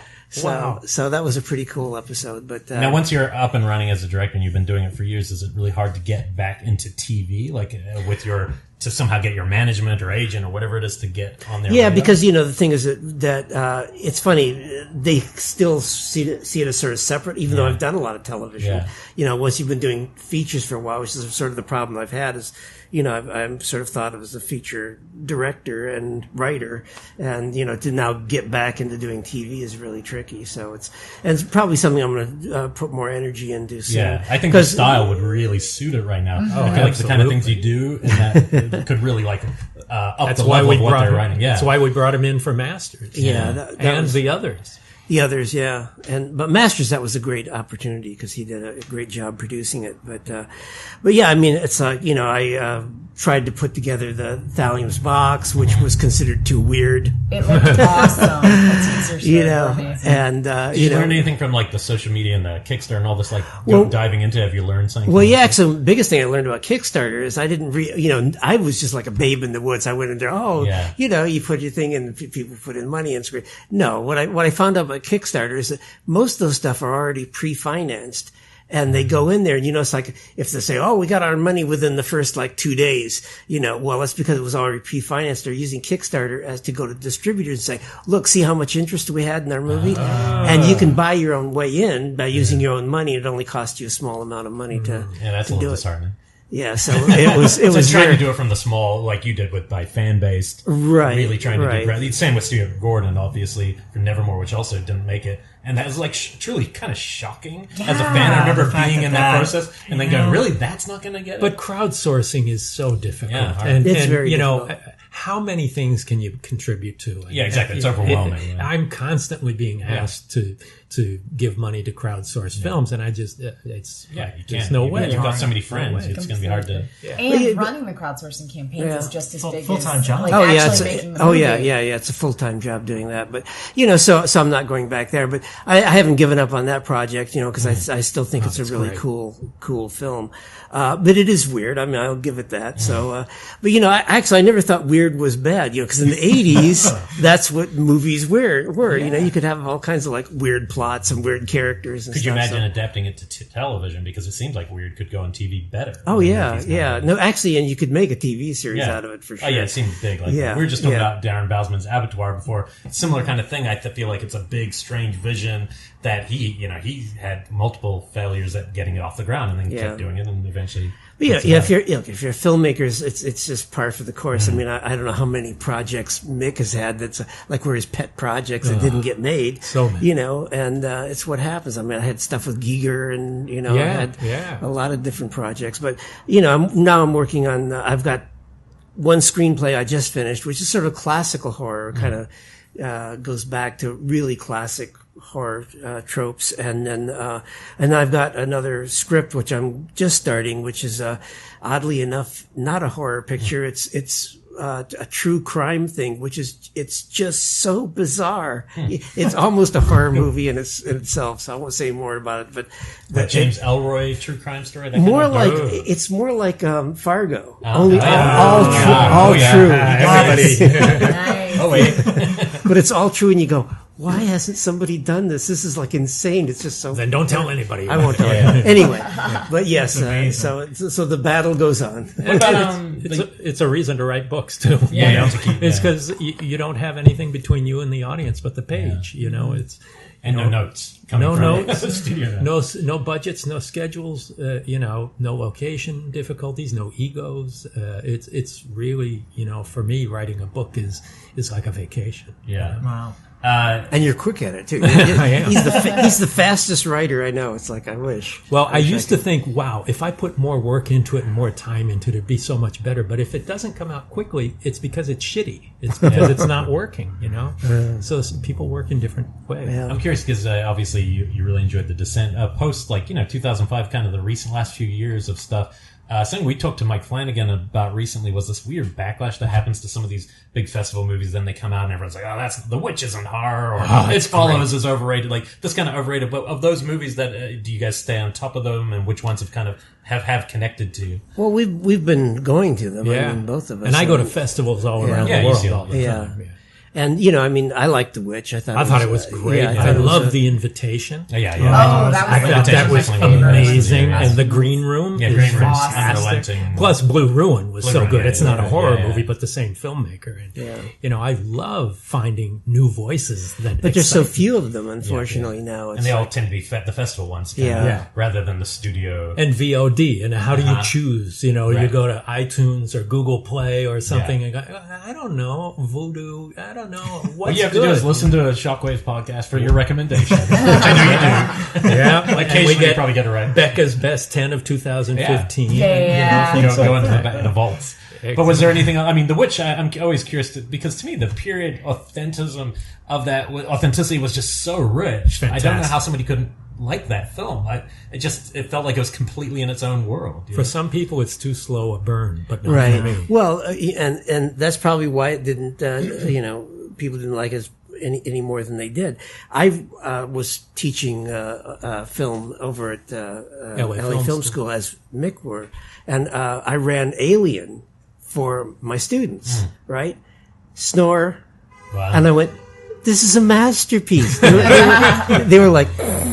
It was just too slow for him. I will say that same class that I showed The Fly, I did show Alien a few weeks later, and it was probably more like 50-50 in terms of the interest compared to The Fly, which was uniform. Yeah. And I thought that was surprising because I kind of would have maybe expected the other way because to me, Alien's still like perfect. Oh, yeah. See, I've talked about this on the show before. I saw Aliens when I was a kid. absolutely loved it. I did not see Alien until I was probably 30 before I saw Alien. Like, it's been within the last decade. Wow. And I judge people on what they like better. Yeah, I know. Aliens. I was like, it's good, but it's no Aliens. Like, I still, like, that's amazing. I do the same, but with Piranha and Piranha 2. Come on, Piranha 2, really? James Cameron? Yeah. His masterpiece. They fly. Yeah.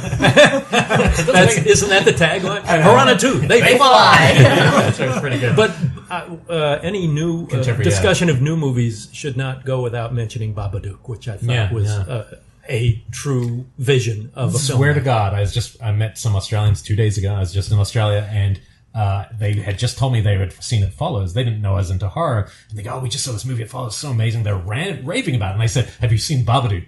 They had not even heard of it. Wow. And I looked at them and I said, "Wait a minute, this film's from Australia." And they go, we haven't started describing it. They go, "Oh, it's on Netflix. Maybe we'll check it out." And I was like, whoa, maybe this film kind of went under the radar in its own country, outside of genre, which blows my mind because it's but so I love singular. seeing a new voice and a new vision and people like that. It keeps me excited about it. I want that book. Yeah.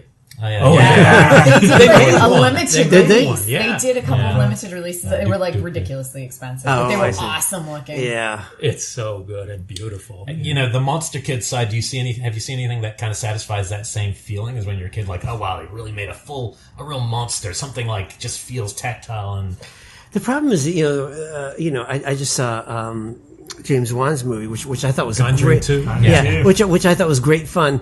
But there was a one shot that was CG, and I went, "Oh, don't do that!" Which was the Crooked Man. The Crooked Man. He's not CG. Supposedly We were he's just not. talking about Yeah, that's that. a weird debate now because there's a what's the guy's name again? Javier Botet.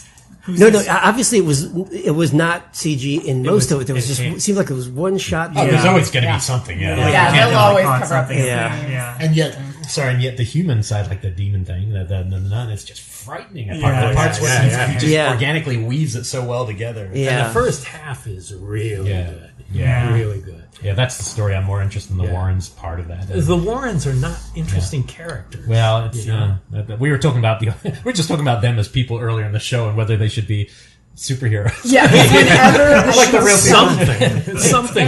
Whenever I post up something about it on Facebook, I get all of these like, "Oh, those people are just crooks. I can't believe that we're like deifying them." And then at the same time, they're like, "Yeah, but it's a great movie." Your characters in the movie. James is a really terrific.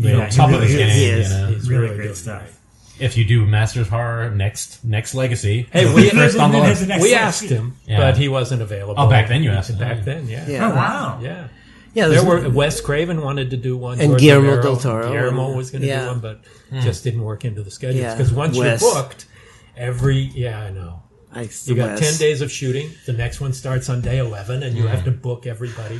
That's the hardest part of it. But the last Masters dinner we had was in honor of Wes. Yeah. We had 35 horror directors there. Yeah, it was amazing.